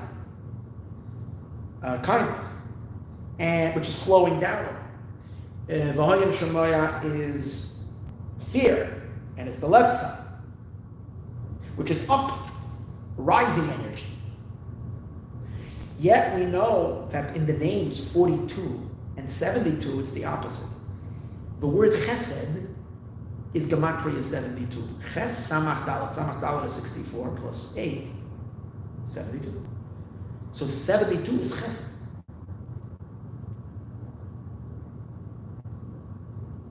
So therefore, Shema, this parsha, V'Hoyam Shemaya, which is Gevura, which has the 72 words. 72 words should have been in the first parsha. And parsha is V'Hafta, which is Chesed. On the other hand, 42 is the name associated with Gevura, with rising energy. That's why you'll notice that every time, when do we say Ana B'Koach? Ana B'Koach is said every time we're experiencing some form of an aliyah. Before davening in the morning, Ana B'Koach, we're doing karbanos, we're raising the world up to God, we're going higher, we're beginning to climb the ladder, we say Ana B'Koach. before we go to sleep at night, we're going to raise our neshama upward towards Hashem. Our soul is going to be recharged. What do we say? Anavakayach. Svira Sa'omer, which is a time that we raise our animal side and we purify it and elevate it. We say Anavakayach. Friday night, the energy of Friday night is an energy of rising energy. The Kala is going towards her chassan. The whole worlds are in a state of aliyah. So almost the world, we say Anavachayach right before the Chadodi in the Kras Kala. And by Mincha Erev Shabbat, no, we say the Nefesh. But so we see this is the rule, this is the principle. And when the Jews traveled in the desert, again traveling towards Eretz Yisroel and traveling, it's 42 encampments. That's all the name of 42, which is the name of Gevurah, fire. Why is it that that V'hayim Shemaya, which is the parsha of Gevurah, is 72, and Shema, which is the parsha of Chesed, is 42. Should have been the opposite. So the Zohar says, Achlifa d'chtayu, that there is an exchange. Male and female exchange their energies. And that there's possible, this concept, and Arizal explains it, the Chassidus explains it, that sometimes there is an energy of Gevurah in a vessel of Chesed, and there can be a vessel of Gevurah and an energy of Chesed, or an energy of Gevurah and a container of Chesed. So the Kalim and the Ur can be switched. So I think Shema is the energy of Gevurah, but the Kalim, no, the opposite. It's the energy of Chesed, but the vessels are Gevurah. That's why it's 42 words, the words which are the vessels. V'hayim Shema is the opposite. The content of it is sharp, is harsh, is Gevurah, fire, but the vessels are kindness. And he explains, based on that idea, Mezuzah, now we'll understand why the Zu, which is really the female, has the Vav, and the Zeh, which is really the male, has the Hey. There is a switch. Just like in the parshas of Shema in the Mezuzah. The Shema and the V'hayim Shema, it's reflecting in the word Mezuzah, it's reflecting what's taking place in the content and the energy of the Mezuzah. Where you have the same idea of Chesed and Gevurah, but the crossing of the interchange between them as they're flipping sides, exchanging sides. So this is really, really interesting. Now, another idea, which to prove and illustrate this idea that Shema is Chesed and V'hayim Shema is Gevurah, he brings it from the idea, he said that he just says that Shema is Atara of Chesed and V'hayim Shema is Atara de Gevurah. Let me explain that for a moment, just quickly. We know in the Tefillin, there are 4 boxes of the Tefillin. In the Tefillin Shalosh, it's 1 box, but there's really 4 boxes attached together. The reason there's 4 boxes is because it's representing the 4 mochim. There are 4 mochim, 4 powers of intellect. You know, we'll ask the question, we're learning over here a lot of Chabad Chasidus. We know that the intellect is 3. Chachma, Bina, Das. We know what is Tefillin. Tefillin encapsulates God's mind. Hashem's mind is Chachma, Bina, and Das. 3 intellectual faculties. What do we have 4? The answer is Chachma and Bina are 2. Das splits into 2. Because Das is the actual stimulator of the midot, of the emotions. From every intellectual concept, you can either lean towards kindness or lean towards Gevurah. And that's where the Das splits. It's called Atara the Chesed, the crown of Chesed, and the crown. That's why in the back of the Tefillin, you have, from the Tefillin itself, comes out the knot that's in the back, and then it splits into 2, and it comes down onto the heart. The split that's taking place is this Das that's dividing. And these are the 2 parts. Now, so that's the idea of 4. Now, in those 4 boxes, which are in the 204, are 4 parshios. The 4 parshios are the Kadesh and the V'haya Kiviyachal, which are the first 2 parshios in Tefillin, one from Parshas Bo. Both of them are from Parshas Bo.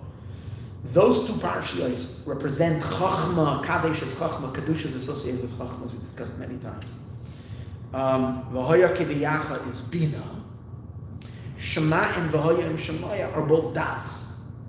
But Shema is the das flow towards chesed, and V'hoya and Shemaya is the flow towards gevura. So they're just showing you that the mezuzah that has Shema and V'hoya and Shemaya is chesed and gevura. But we said the energies are the flip energies. It's 42 on the chesed side, and 72, which is gematria chesed, the numeric value of chesed of 72, is on the left side. It's interesting, right? So he says that too is him to do in the word mezuzah. He builds and he builds and he builds and he doesn't end. Everything he finds deeper and deeper and deeper. Take a look at the word mezuzah. You have the 42 and the 72 hinted to it. Where do you see that? So first of all, he said, let's move the mem out of here, because the main man and woman, the main element of union, the mem is the cause of the union, the power for the union. But the union itself, the couple itself, is the zu and the zeh. So he says, let's take a look at the word zu. The zu is made up of zayin and a vav. 7, which is 7 and 6. 7 times 6, 42. So in the zu, you have 42. Now the word zeh, now the zeh is a little different. Zeh is zayin and a hey. So let's make zayin plus hey. 7 plus 5 is 12. Then we go back to the vav of the word mezuzah, the first vav, and we make, which is 6. 6 times 12, 6 times the word zeh, 6 times 12 is 72. I checked all of that, so it's okay. 6 times 12 is 72. Now he asks the question, hold on, but why do you, well, that's not fair. You're using the vav twice. You're using the same vav to create the 42. And now you're using, because if you're making 6 times 7, and then you're making 6 times 12, how are you using the vav twice? So he says, because this vav from the word mezuzah, why do you have a vav in the word mezuzah? This vav is substituting the vowel. Which vowel? The vowel melupim. Melupim is one of the sounds, one of the vowel sounds, like kametz, patach, right? Melupim, the vav of melupim, always is indicative of the sphera of Yisod. Yisod is hinted to in the, whenever you're seeing a malupim, what's a malupim? Malupim is a vav with a dot inside, which makes the word u, the u sound. And, or if you don't put the, right? And that's the vav in the word mezuzah.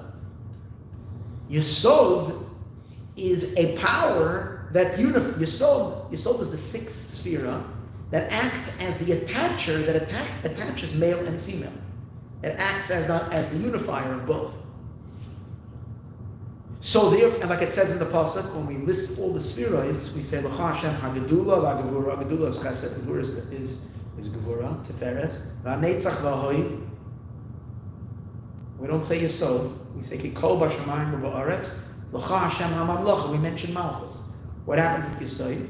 So we've discussed this many times. The word Kol, everything is Yisod. And what is this everything? This is B'Shamayim U'Ba'aretz, in heaven and earth. It's holding on to heaven and earth. It's connecting both. It's actually Tzaddik Yisod Olam. It's the Tzaddik who's the foundation of the world, who's combining Shamayim and Eretz. He's unifying the both. That's Tzaddik. That's the Vav. That's unifying heaven and earth. Heaven is male and earth is female. The unifier is Yisod. That's why the Vav could attach itself to the Zayin and make 42. And the Vav also attaches itself to the Zayin and the Hey. Vav times 12, Zayin and Hey, making what? Making the 72. So the 42 and the 72 are all directed by the Vav, which is working on both sides, because Yisod is a harmonizer and brings it both together. Okay. So I hope you're not lost yet. After all this information. So let's just summarize B'Kitzur. What's the idea? The idea is the Mezuzah, the Zohar says, is a unifying mitzvah that unifies the masculine and the feminine, brings together HaKadosh Baruch Hu and the Shekhinah. He and she together, the power of it is the Mem, and the he and she is hinted to in the Zu and in the Zeh, and also in the two Parshias, which one Parsha is he, the Parsha of love, V'Afta, parsha of fear. Isha Yiras Hashem is feminine. The fear of God, the power, the energy rising upward. That idea, that's the left side, and that's feminine. And the two parshas, okay. Now, let's take this a step further. Remember all of this, and to mark this all into my head. I can cheat and look inside, but I tried to record it all in my memory, so let me see if I'm able to follow. What's the next thought? Oh, so now he says, okay.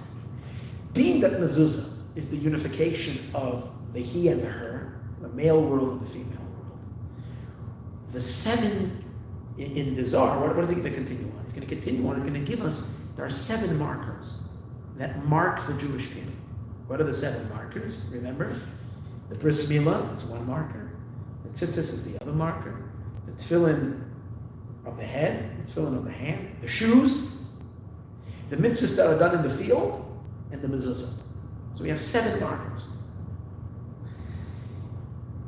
The 7 markers he's now going to explain. 5 out of the 7 markers belong to the he. They're part of his world, the male world. One of them is a marker that is particularly associated with she, her world. Okay? It's the feminine world, relating to Shechina, to Malchus.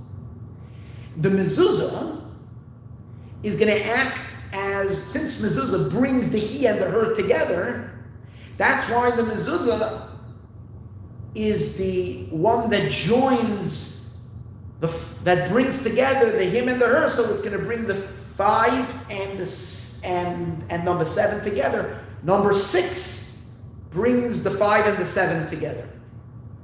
Like we said before, Yisroel is the one that brings him and her together.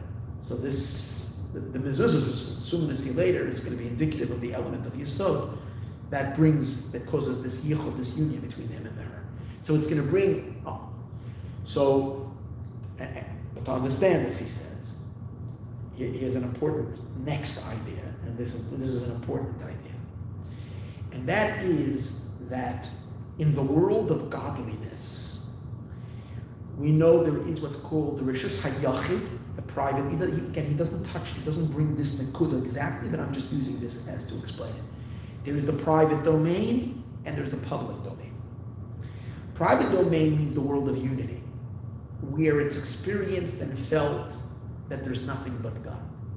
And that is in 99.99999999999 in most of existence, is dominated with the experience of Einod Movado, there's nothing else but God.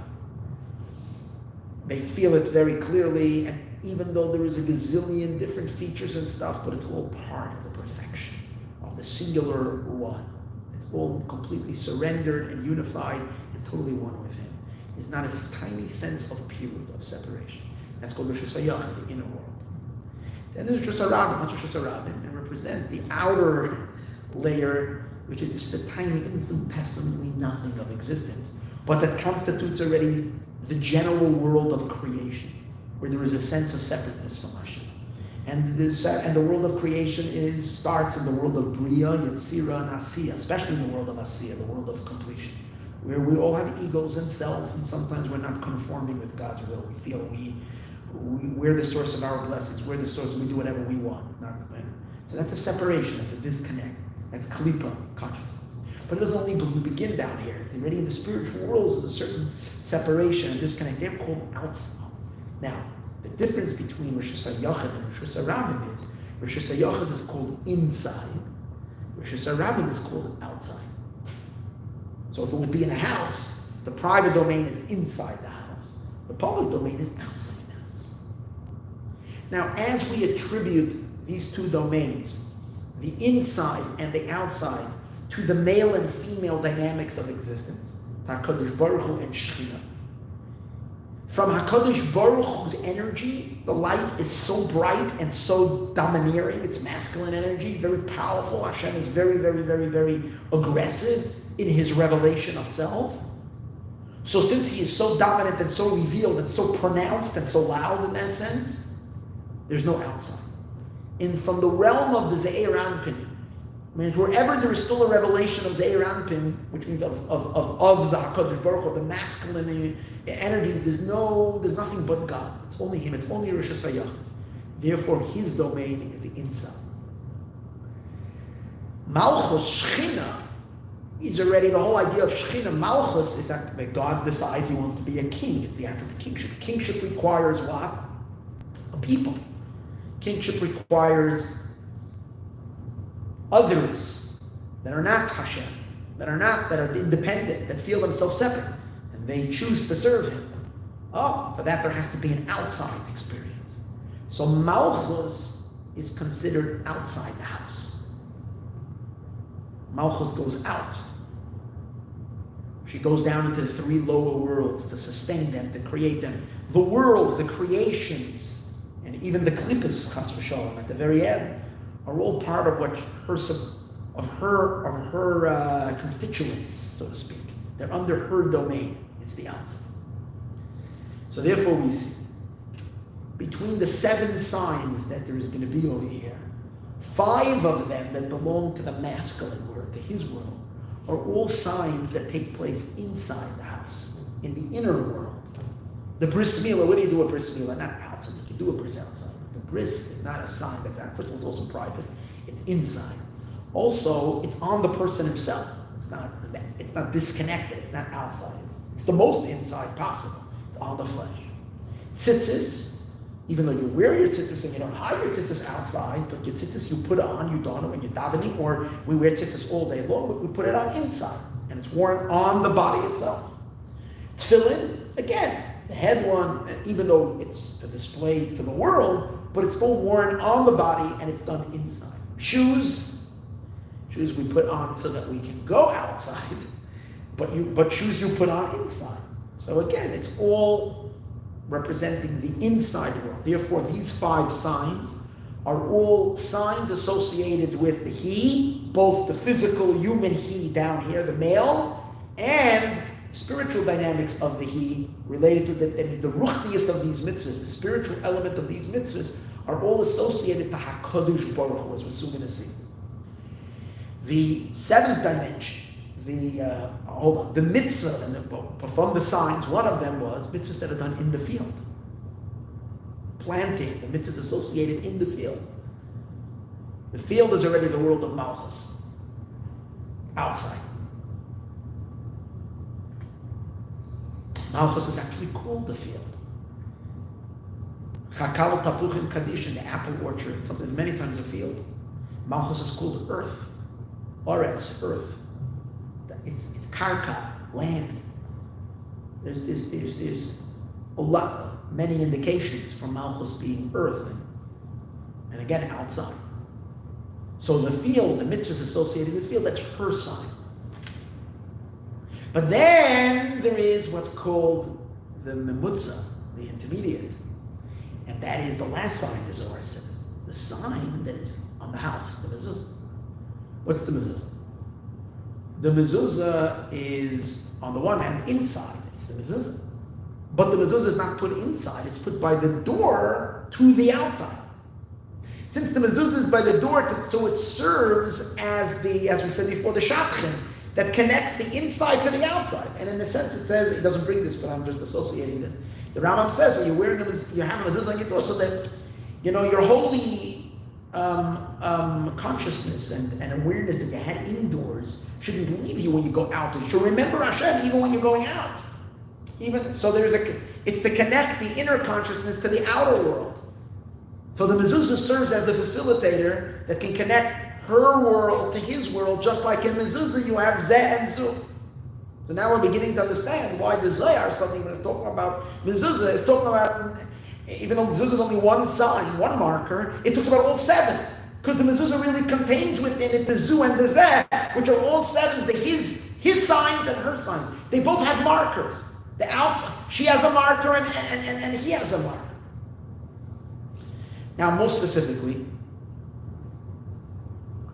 where do we? Let's go through the his signs. And what is the idea of all 5 of them? We said before that he is made up of a configuration of 6 spheres. Chesed, Gevurah, Tiferes, Netzach, Hod, Yisod. But Yisod, if you remember, is where he connects to her. So the main him, as him, are 5 spheres. Chesed, Gevurah, Tiferes, Netzach, Hod. Those are the 5 spheres which make up the him. That's why there are 5 signs which are related to him, and they're purely indicative of him. We're going to see which the 5, and we're going to identify each sphere, which one of the markers are associated with that sphere.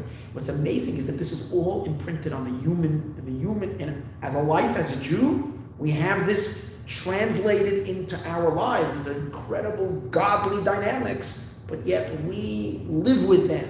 We act them out. This is our world. But before we do that, what was the piece we learned in the Zohar before this piece? It says how on the mezuzah itself you have 2 names. One name the Zohar says is on the back, outside of the mezuzah, and there's another name on the inside. The name on the inside represents his, and it's Yud Kei Vav Kei. Yud Kei Vav Kei is a name of God associated with HaKadosh Baruch Hu, not so much with Malchus. The name on the outside is Shakai, which is really Shakai is assuming is Yisod, but it's meant to attach to her world, to the outside. The word Shakai actually is close to the word he says Sadeh, field. So, and what does the Zohar say? Shakai from the outside, Vahaya from the inside. But where is the Shakai put? Right opposite the space as we spoke earlier, where the word Vahaya is.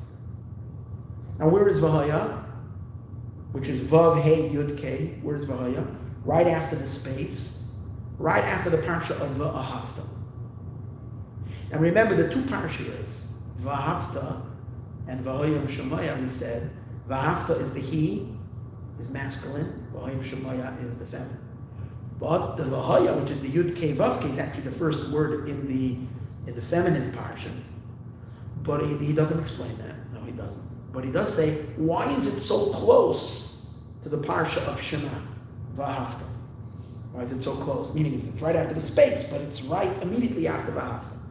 And he says something, see, you daven every day, we say all these things, and we don't realize the awesomeness of what we're doing. The awesomeness of what we're doing. When we say Kriya Shema every day, we're saying V'ahavta. So, I just mentioned that the Yud Kei Vav Kei is the name associated with masculinity, with HaKadosh Baruch Hu. So here's an idea from a Rizal, which again I never noticed. He says there are 5 psukim in V'ahavta. I'm going to stop for a second and grab a siddur.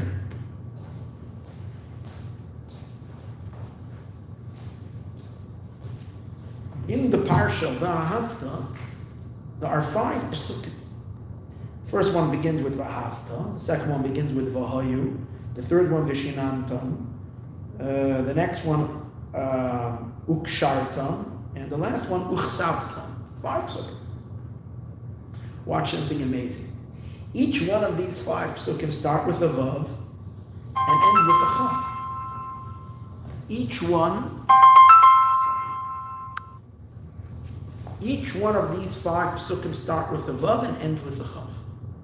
26.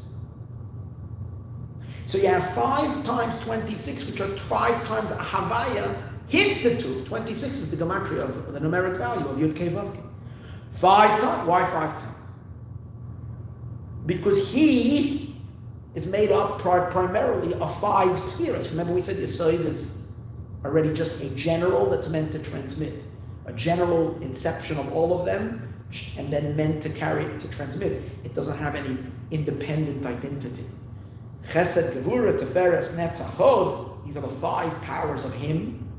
Havaya. So you have a Vav and a Chaf at the beginning and the end of each one of those psukim. You're saying 5 times Havaya that is in the Shema. These 5 times Havaya over here are the 5 signs, which are, we're going to see now, related, each one. Mila, okay, let's see which ones they are. So he says like this.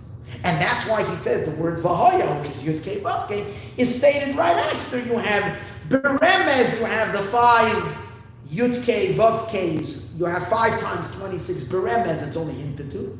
And then at the conclusion of it, you have the Yud Kei Vav Kei, they're spelled out right close to it. On the other side, you have the Shakai, okay, on the back of the mezuzah.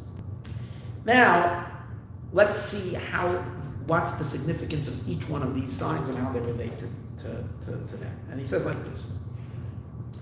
Bris Milah is associated to Chesed of the 5 spheres. Chesed, Gevurah, Tiferes, Netzach. Bris Milah is associated with Chesed.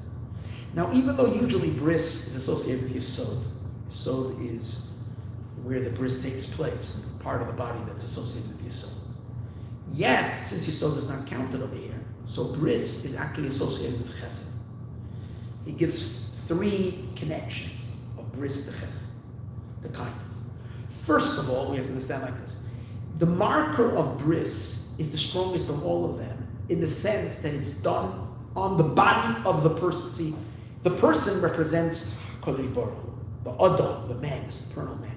The only one that's done on his body itself, not in his garments, not wearing something, tzitzis, shoes, but the one that's in his flesh itself is this. Why? Because Chesed is the primary sphera of the entire Zah, of the entire Ze'er Anpin, the entire masculine Kodesh Baruch Hu element.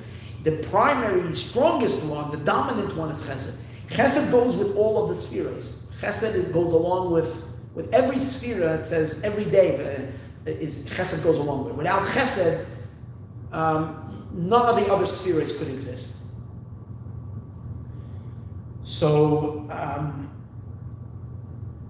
that's why this is the most fundamental marker. It's in the body itself. That's number 1. Point number 2 is that who is Chesed? Who is the Bris Milah given to? Who was the first one who had the mitzvah of Bris Milah? Avram Avinu. And Avram is Chesed. Point number 3 is that Milah, the word Milah, Mem, Yud, Lamed, Hey is Gematria 85. Mem and Lamed is 70, Yud is another 10, is 80 plus Hey is 5. It's 85. 85 is the Gematria of 5 times the word Tov. Tov is 17, 5 times 17, 85. Why? Because Chesed is made up of, has within it 5 chasadim. There's He chasadim, 5 chasadim. Just like on the right hand, which is Chesed, is 5 fingers. And Chesed is Tov. Light is Chesed. Hashem said that it's good. Tov is Chesed. Tov is also Yisod. Tov is Chesed. So 5 times Yisod, 5 times Tov is Gematria 85, which is Milah. That's what the Milah really is. Milah is the Izgalos, the revelation of the 5 powers of Chesed. That's why you have to remove the Orla so you can reveal the Chasadim. You can reveal the 5 powers of Chesed. The 5 powers of Chesed, 5 times Yisod. So you see that Milah is associated with Chesed. Tzitzis, on the other hand. Tzitzis is associated with Gevurah. It's the marker associated with Gevurah. What's the connection of Tzitzis to Gevurah?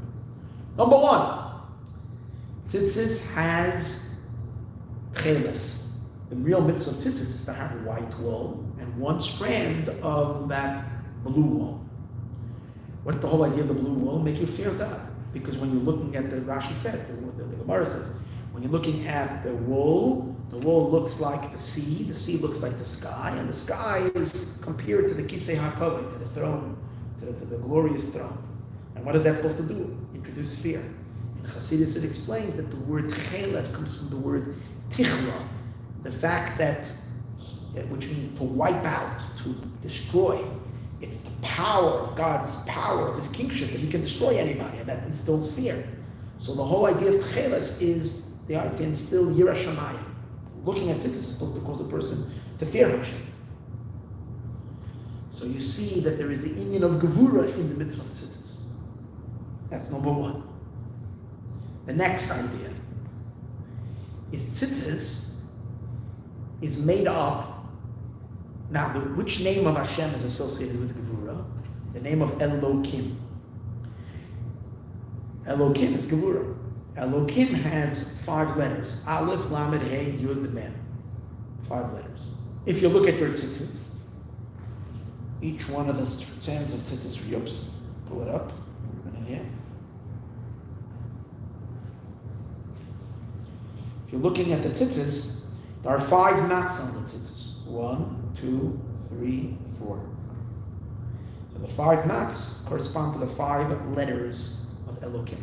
I'm adding this. A knot is an inyan of Gevura. You're tightening something. It's to hold something. It's to restrain something. If the knot opens up, everything falls apart. So Gevura, it's 5 knots corresponding to the 5 letters of name Elokim.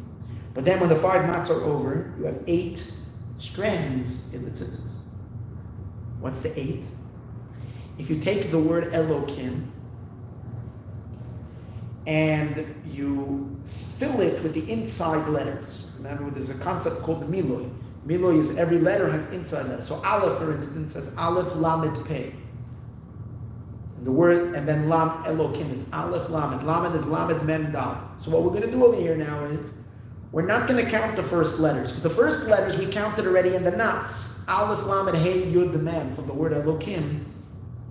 Aleph, Lamed, Hey, Yud, Mem, that we counted already in the knots. What's left over, if you're writing out the word Elokim with the hidden letters, the Lamed and the Pei from Aleph, the Mem and the Dalet from Lamed, the Yud from Hey has a Yud, 1, and then the Vav Dalet from the Yud is Yud Vav Dalet, so Vav Dalet, and then Mem is just another Mem. The Mem we used already, it's the second Mem, so it's 8. So the 8 strands is those hidden letters. So what is this? This is Elokim. So that's why it's Gevura. This is the sign. Again, it's associated with the masculine side because it's part of him, and the main thing is Chesed. But within the Chesed, it's the Gevura Shel Chesed. It's the Gevura element that's associated with the Ze'er Anpin. Okay. Next, he's not done yet. Why tzitzis? The word tzitzis is gematria 600. Rashi makes a whole calculation of how do you remember all the mitzvahs, 613. He says 5 plus 8, the 5 knots, the 8 strands, and the word tzitzis is gematria 600. Tzaddik, just let's do it together. Tzaddik and Yud is 100. Tzaddik is 90, Yud is 10. So 2 times Tzaddik Yud is 200. And then Taf is 400. 400 and 200 is 600. Fine. The number 600 is a number associated with intense Gevura. Why? Because those who learned, listen to some classes here, must have encountered this idea. Gevura is associated with, the 280 is a very significant number associated with Gevura. Par, spelling par, resh pei. In the left side of the chariot, which is the left is Gevura, there's a shor, an ox. A shor is also called a par. Par is resh pei. Where does it? So it says that the left side, that's the number 280. We also find there are 5, just like there are 5 powers of Chesed, there are 5 powers of Gevura, the 5 fingers in the left hand. These 5 fingers are associated with 5 letters, the 5 end letters, Menatzpach, Mem, Nun, Tzadik, Pei, Chaf. These are letters you put at the end of a word, and that's also when you put them in the end, because they come to make a stop, just like I said before, a knot comes to end something.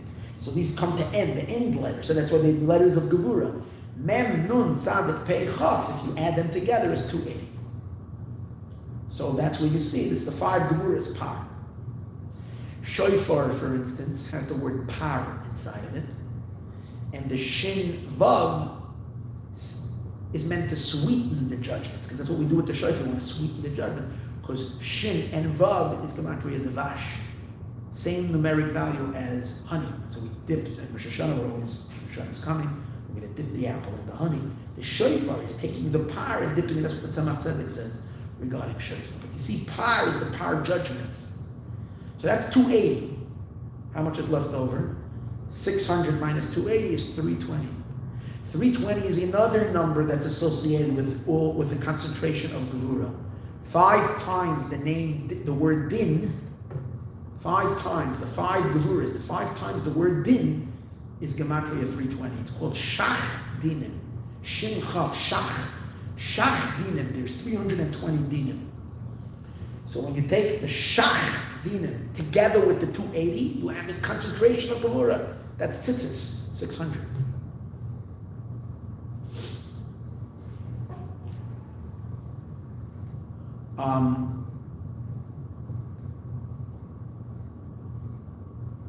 So you see tzitzis associated with Gevura. Now one more. The number 600. Another way it's connected to Gevura. Elokim is 5 letters, and we know that through the powers of Elokim that's the source of all the different tzirufim.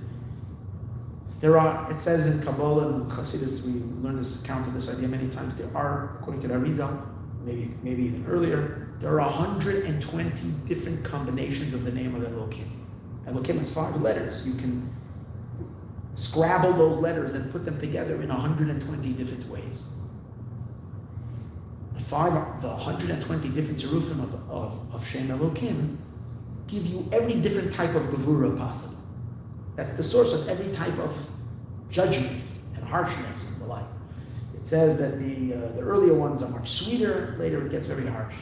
The last 48 are very harsh, but it's a different subject. So there's 120 gevuras, 120 different tzirufim. Now if you make 120 times 5, so if you count the letters, if you write down every tziruf of Elokim, and then you're going to count all the letters, so you can have 120 times 5. 600. 120 times 5 is 600. So tzitzis, the left side. Now, we come to a simple one. The tefillin. Tefillin is what? Is associated with Tiferes, because tefillin is called pe'er. The lashon over there is pe'ercha al roishcha, something like that. Hashem says to Yecheskel and Navi, I think, which is referring to the tefillin. Tefillin on your head. The tefillin should be on your head. Tefillin, it's called, we say every day, Oiter Yisroel, Hashem crowns the Jewish people b'tifhara, with tiferes. That's the tefillin on the head. That's represented by tiferes. So tiferes is the tefillin.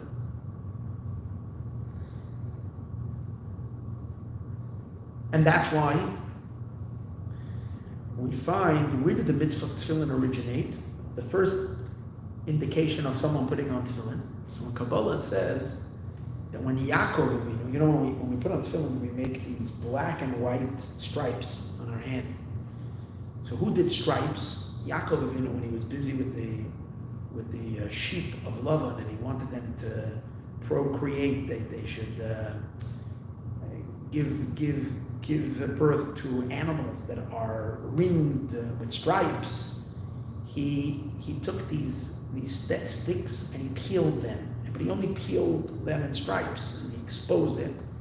Anyways, it says in Kabbalah that when Yaakov was doing that, this was his way of putting on tefillin before the mitzvah of tefillin was actually given to us. He did the same kavanot, the same intentions, mystical permutations and meditations of tefillin. He accomplished that with those sticks. So you see, tefillin is associated with who? Because Yaakov is Tiferes. Yaakov is the third. Chesed, Gevura, Tiferes, Yaakov. So Yaakov is related to tefillin. So tefillin is the third one. Again, these are all the 5 signs in the masculine world. Then, it's interesting. Now, what's interesting in Likutei Levitzah, which I'm putting this question out to anybody that's listening, you try to maybe give me the answer. In the Zohar, it puts tefillin as 2 signs. The tefillin shel rosh is one sign, tefillin shel yad is the other sign. But Reb Leivik, when he comes to explain the 5 signs, how they associate with the 5 spheres, doesn't say that. He puts the tefillin as a sign, as number 3, And then 4 and 5, he says, is the next sign, which are the shoes. Remember we said there's another sin. The shoes. The shoes is another marker. And the shoes, he says, is 2 shoes. Netzach and Hod, the 2 legs, the 2 shoes. But he asked the question, what's the sign? What's the mitzvah with shoes? We don't have any special mitzvah with shoes. Remember I asked this earlier in the share, what's the special? So he says there's 2 things about shoes. Number 1 is that it's, in general, a person is supposed to wear shoes. You're not supposed to walk around. I don't want to say this because I always like, and the first thing that comes off when I come into the house is my shoes. And I know that people from the previous generations, my grandma, I don't know who used to, somebody in my family used to always yell at me, put on, you're not supposed to go without shoes. My mother used to tell me something. Don't go, hey, a mourner goes without shoes. He's supposed to wear shoes. But I still don't listen to my mom, and I still walk around without my shoes. But it does say that you're supposed to really wear shoes. Maybe, I think it says somewhere that the main problem is to walk without socks, just barefoot. That's what I think. Or at least I wanted to say that, but I'm not exactly sure. But in any case, that's number 1, he says, that it's recommended that we wear shoes. Number 2, that the Gemara says that a Jew has to always wear clothing that are Jewish. And you're not supposed to try to wear, clothing that are Gentile clothing, which means that especially if it was a certain style that was worn as a symbol that what you stand for. And the Gemara says that if the style was to wear red shoelaces, a Jew has to, even if it's a time of Shmad, if it's a time of persecution against Jewry, against Jewish practice, a Jew has to give his life and not to wear the red shoelaces. That means that even if it means that they'll kill you for it, you have to be willing to give your life up. So he says that's the mitzvah relating to the shoes. The marker, you have Jewish shoes. Jewish shoes. Then he goes, so these are and this is related to 2 shoes, Netzach and Hod. Maybe the reason, again, I'm doing a Rabbi Yitzchak on a Rabbi Yitzchak. This is my own, maybe the reason why he gives us 2 things about shoes is because we're dealing with the two markers, one of one shoe, one of the other. And one is on the right side, the Netzach, and one is on the other. So one is a positive, and that is not to be without shoes, you have to have shoes. And the other one is a negative. It should not be, non-Jewish shoes. It should be a Jewish shoe with the right shoelaces. That could be, in any case. But he says, it's interesting, he says that the shoes and the tefillin go together. They're associated with each other. He says, when we make them, we see that in every day in our daily brachos, when we make the 3 brachos every day, we make a bracha on shoes, sha'asali kol tzarki baby shoes. And immediately we speak about tefillin, because the next bracha is oizi Yisroel b'gevura. He girdles the Jewish people with strength, which in addition to the belt, it also refers to the girdling, is the putting on the tefillin, which is b'gevura, with strength, because we do it on the left hand, which the left hand, as we said, this is chesed and this is gevura. And then oite Yisroel b'sefara, he crowns the Jewish people with a crown, with splendor. That's the tefillin shel rosh. So you see, shoes and the 2 tefillins are put together every day in our blessings. So here as well, we'll see in the Zohar. But over here, he says it's in an opposite order. In the blessings, we go from the bottom up. We start with shoes, which is, as we said before, Netzach and Hod, and then we go to the tefillin, which is Tiferes. Over here, we work the opposite order. We start with the tefillin, when the Zohar says the list. Tefillin, and then the shoes. He says an interesting thing. He says that there is a relationship between tefillin and shoes in addition to that. You see that the 2 are related. Remember, Rabbi Yitzchak,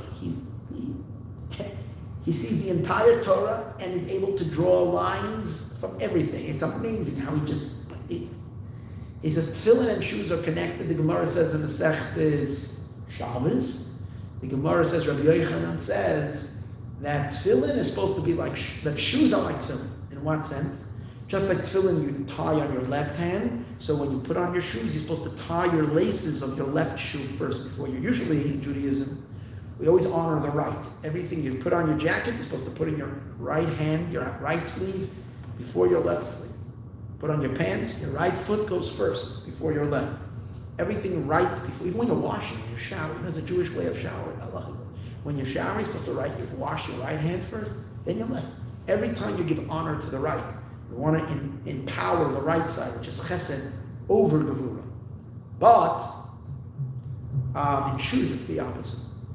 In shoes, we put on the right shoe first, but we tie the left shoe first, and then we tie. Why? Because in tying, the left is special, because tefillin is tied. So you see over here that shoes and tefillin have a connection. But in any case, back to what we're saying. Here we see the 5 signs that there are all related to the him. It's all related to the inside world, which, as we said before, the private domain. The inside world is the masculine world, the world of chesed. Then there is the field. The field is what's happening outside the house. The field is malchus. We said before, outside. Malchus is called land, earth, as we said earlier.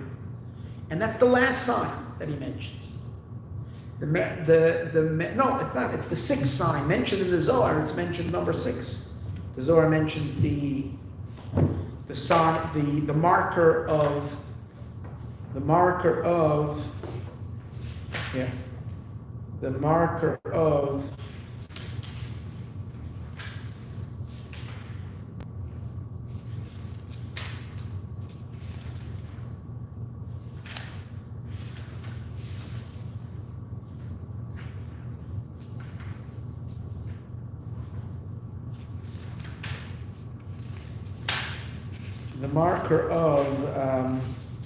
the field.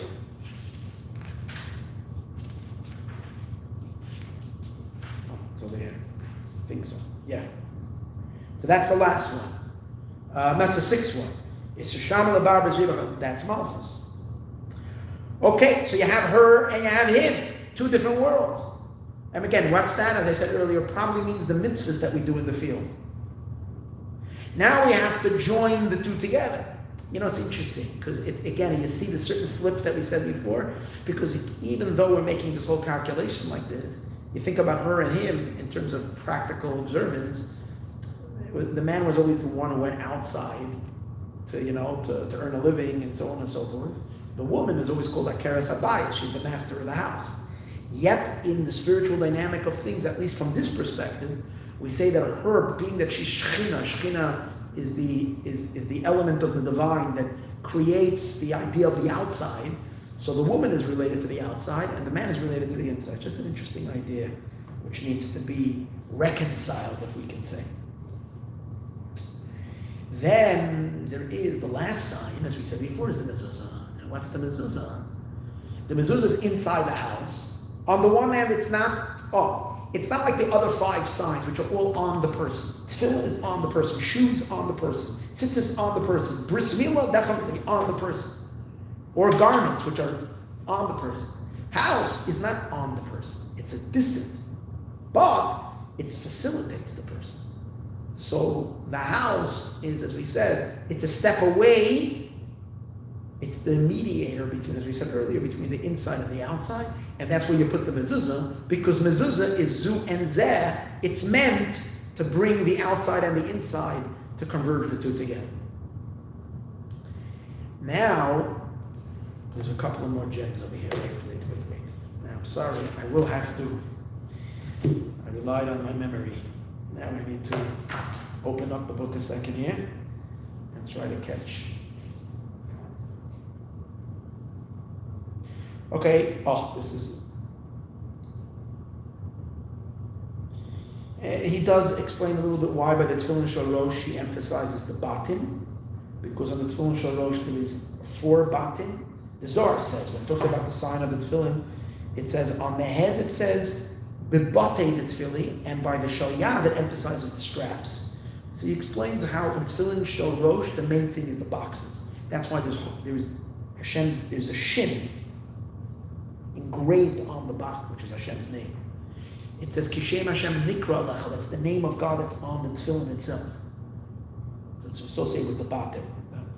The Tefillin Shel Yad, the main element is the ritzua, the straps, and he brings the idea because you see that the yud, there's a kesher, there's a knot By the tefillin shel yad, the knot has to touch the box.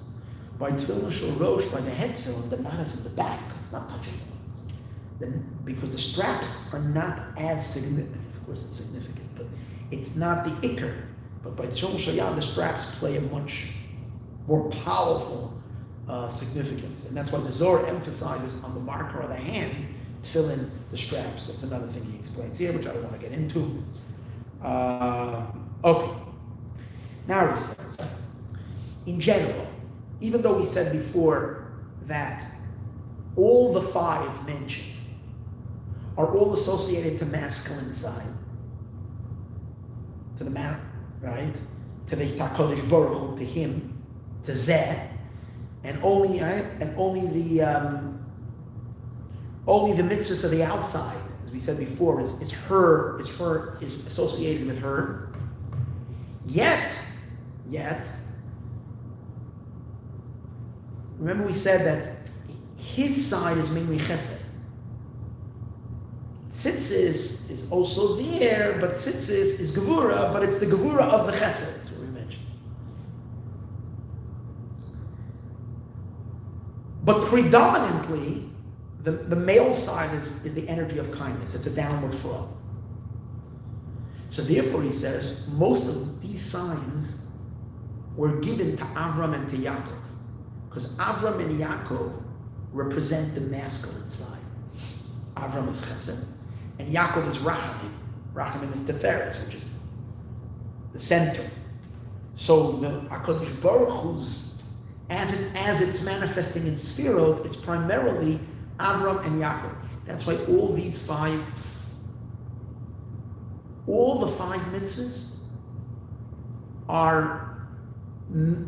were given to Avram and to Yaakov. Even though again he associated tzitzis he didn't associate to Yitzchak, but he associated with Gevura. But yet all these five mitzvahs are given to Avram and Yaakov. Let's see where.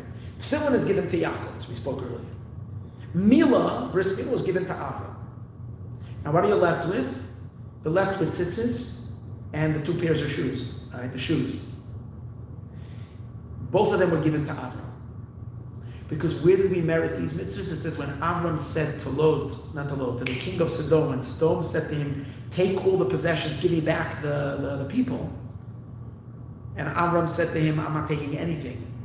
From a thread to a shoelace.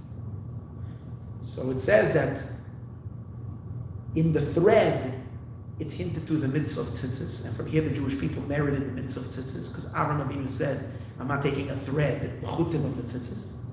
And when he says, I will not take a shoelace, associated with shoes. By the way, the straps of tefillin are also associated with that, but that's a different story. But again, so you see that all five dimensions are associated with Avram and Yaakov. Yitzchak, on the other hand, who's Gevura, which even though he's part of HaKadosh Baruch Hu of the masculine side, but Gevura, being that it's on the left of the right side, it's associated very much with Malchus. We know that Binyan HaMalchus, the main construct of Malchus, is from Gevura. Yitzchak is primarily the main source of building Malchus. The construct of Malchus is Gevura. That's why Yitzchak is very much busy with the field. Vayetze Yitzchak lasuach basada. Yitzchak goes out to pray in the field. Yitzchak calls the Beis Hamikdash Sadeh. Avram calls it mountain. Yitzchak calls it Sadeh because Yitzchak is associated with Malchus, which is outside. Yitzchak is the only one who's engaging in what? In planting. Vayizra Yitzchak. Yitzchak is planting. We don't find planting by Yaakov. We don't find it by... Why? Because you're planting in the field. That's outside. Yitzchak is the one that's planting outside. It's cool. It's amazing how everything is associated, is connected. Okay.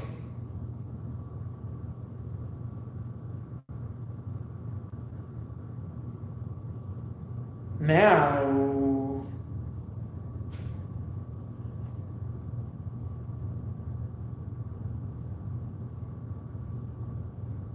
and so again, by the mezuzah being by the door, it's between the outside and the inside.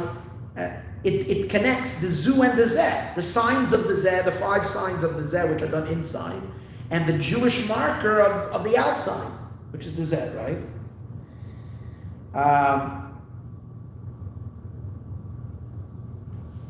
Now, why is it that in Mezuzah, if it's connecting the outside to the inside, why is the female first? Why is Zu before Zed?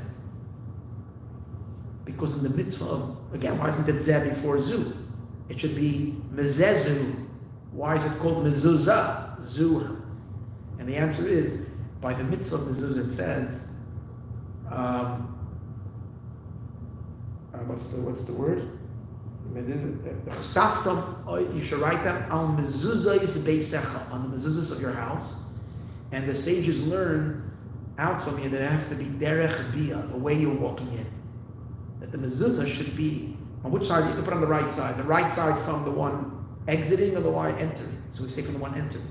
Which means you're starting on the outside, you're coming into the inside. That's why in the mitzvah of mezuzah, which is, it's in the mezuzah you see that the way it starts is from the outside in. That's why the Zu is before the Zed, because the Zu is the outside, her world. And that's before the inside, which is his world. You're coming from outside in. Now, that's why he said this is phenomenal. The main word, the main letter in the mezuzah. Now, if you take a look at the word mezuzah, so what dominates the whole word? The two Zions.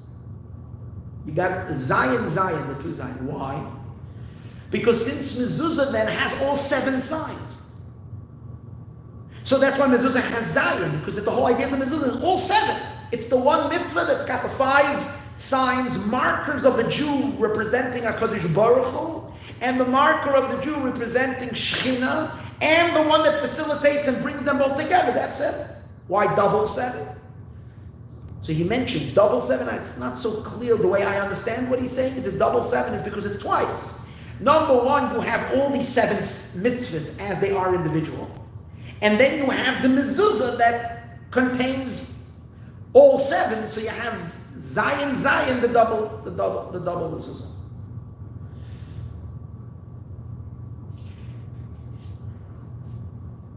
So comes out the mezuzah itself, seeing that it's connecting the male and the female world, is Yisod, because Yisod is connecting. That's why on the mezuzah is the name Shakai. Because we know that there are 7 names of God that are not erasable, and each one is associated with another one of the Sfirot. Shakai is the name associated with Yisod. So the name on the mezuzah is Shakai. Okay. Based on all of this, and then we're going to wrap this all up in the next 10 minutes, okay? I know it's a long shit. So, but I didn't want to compromise, and I didn't want to leave anything out because it's so good. So to conclude, he says like this. So now we'll understand, once we understand the 7 signs and how mezuzah brings them both together, once we have all these signs, which are really the signs of HaKadosh Baruch Hu and Shechina. HaKadosh Baruch Hu and Shechina are what? They're the children. HaKadosh Baruch Hu and Shechina are the, as we said before, the emotional attributes of God manifesting. There are the children of Chachma and Bina. Chachma and Bina are called parents. And HaKadosh Baruch Hu Shechina are Ben Ubaz. If we have all these signs, that means we are children of Chachma and Bina, of father and mother. That's why the Zohar repeats twice. The Zohar says, in the beginning and in the end, that we have markers that are indicating that what? That we are children of Malka, of the king. Because the children are associating to Susvika, 2 parents. Chachma and Bina. Obviously it's one God, but it's Hashem manifesting his energy through Chachma and manifesting through Bina, which this is father and mother. And that's why he uses, in the beginning he uses Malka Kadisha, the holy king, and in the end he says Malka Ilah, the supernal king. Because Chachma is called Kodesh. Like we spoke about Shabbos Kodesh, because the energy of Shabbos is Chachma. So therefore on Chachma he said, because we're children of the father of Chachma, it's the children of Malka Kadisha. And because we're children of the mother of Bina, he says Malka Ilah. Because Bina is called Ilah. He doesn't bring the word Hey Ilah, which is referring to Bina, but he brings a certain gematria, which is going to be a little complicated for me to explain now. The Harayim of Bina is Kuf Samach Daled, which is gematria Billah. But and he brings that every time it says Al Hashem, Al Maayon Rabin, and so on and so on, it's referring to Bina. Bina is called Al, above. So Ilah is referring to our derivative from mother, and the other one is called from father. And that's why the Zohar says twice, hear this, Zakor Chulkoin. The Zohar says 2 times Zakor. In the beginning he starts off, Zakor Chulkoin, the Yisroel. The Jewish people are fortunate. They're lucky. And then in the end, he ends also, Zakor Chulkoin. Why? Because the 7 signs that we have, we receive them both from our father and mother. So the good fortune is to identify with father, and the good fortune is to identify with mother, corresponding to the 2. And there is father input, and there is mother in a child. There is the qualities you see from father, and the qualities you receive from mother.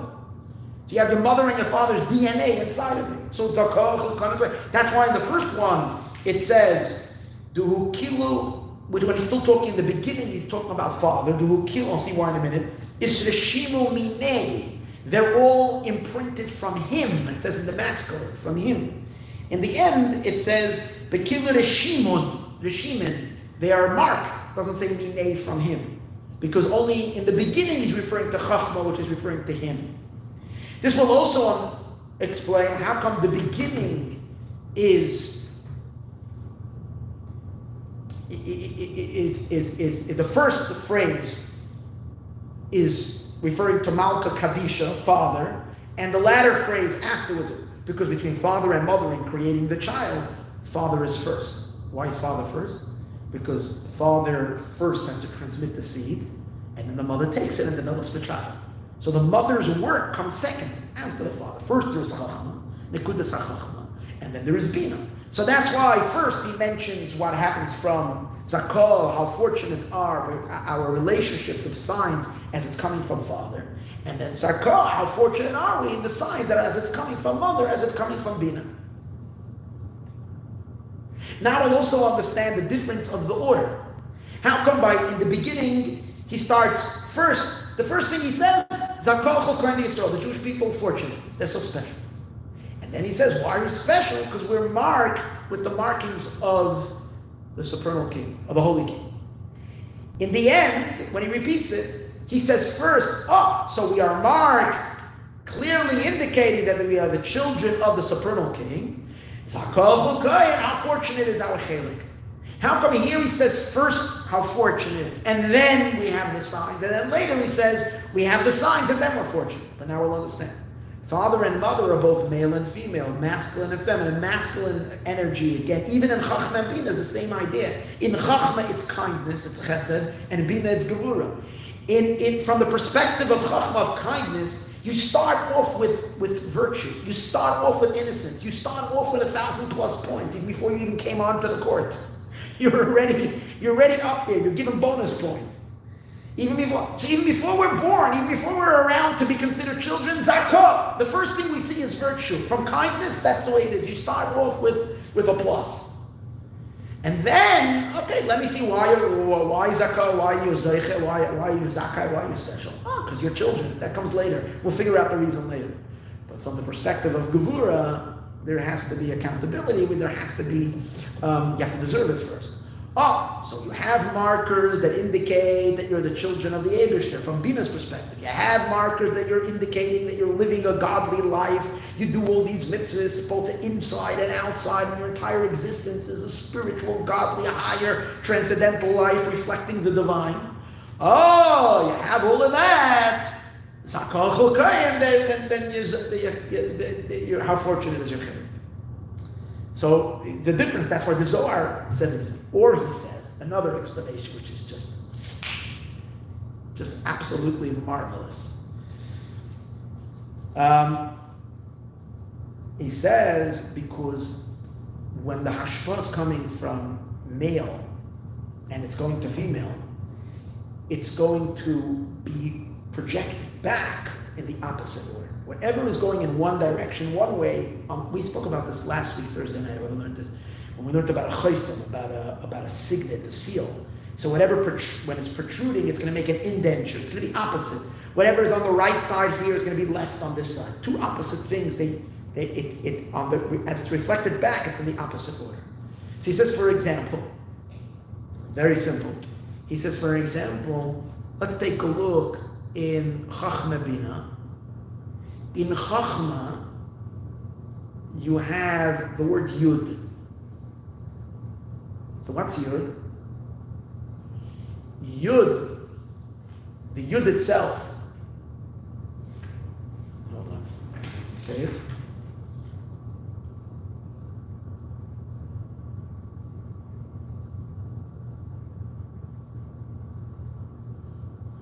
The word Yud of Chachma. First you have Yud, which is the flow of Chachma. Afterwards you have Vav, because Yud spells Yud, Vav, Daled. And then you have Daled, right? So first masculine, then feminine. Yud, Vav, no. How does it translate Bina? Bina is a Hey. Bina is a Hey. If Chachma is a Yud, but in Yud we spelled out the word Yud. Yud, Vav, Daled. In Hey you also have the same Yud, Vav, Daled, but in the total opposite order. First you have the Daled in the Hey, the Daled. Then you have the Vav. So you're going Daled, Vav. And then where's the Yud? When you spell out the word Hey, it's Hey, Yud. So the Yud is last. So in this way it's coming in, it's Yud, Vav, Daled. In Bina, as it's going back, it's Daled, Vav, Yud. Total opposite of the way it is. So therefore, same thing over here. Mitzat Chachma, it's first Zakol Cholkoyim. And then we move on. And then he actually points out all three details. We're not going to get into it. It's a little complicated for now. That's it.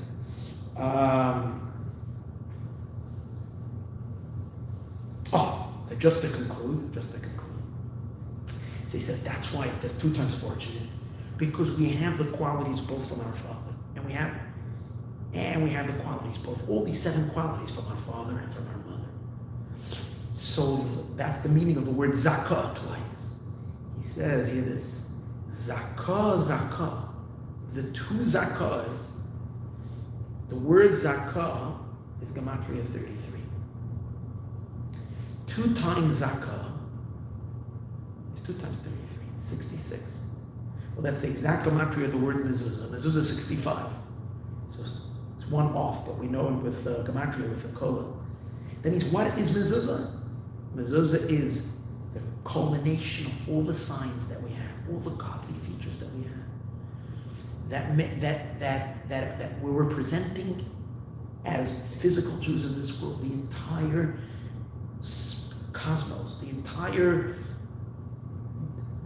dynamic of the godly manifestation, both the masculine and the feminine. And why? Because we're children from Chachma and Bina. So zakah. 2 times zakah, Gematria Mezuzah. How fortunate. So when we kiss the Mezuzah next time, we should know how fortunate we are to be such incredible people in this world, to bring godly light and godly existence in every movement of ours. May we merit already the complete and awesome redemption. May it be now.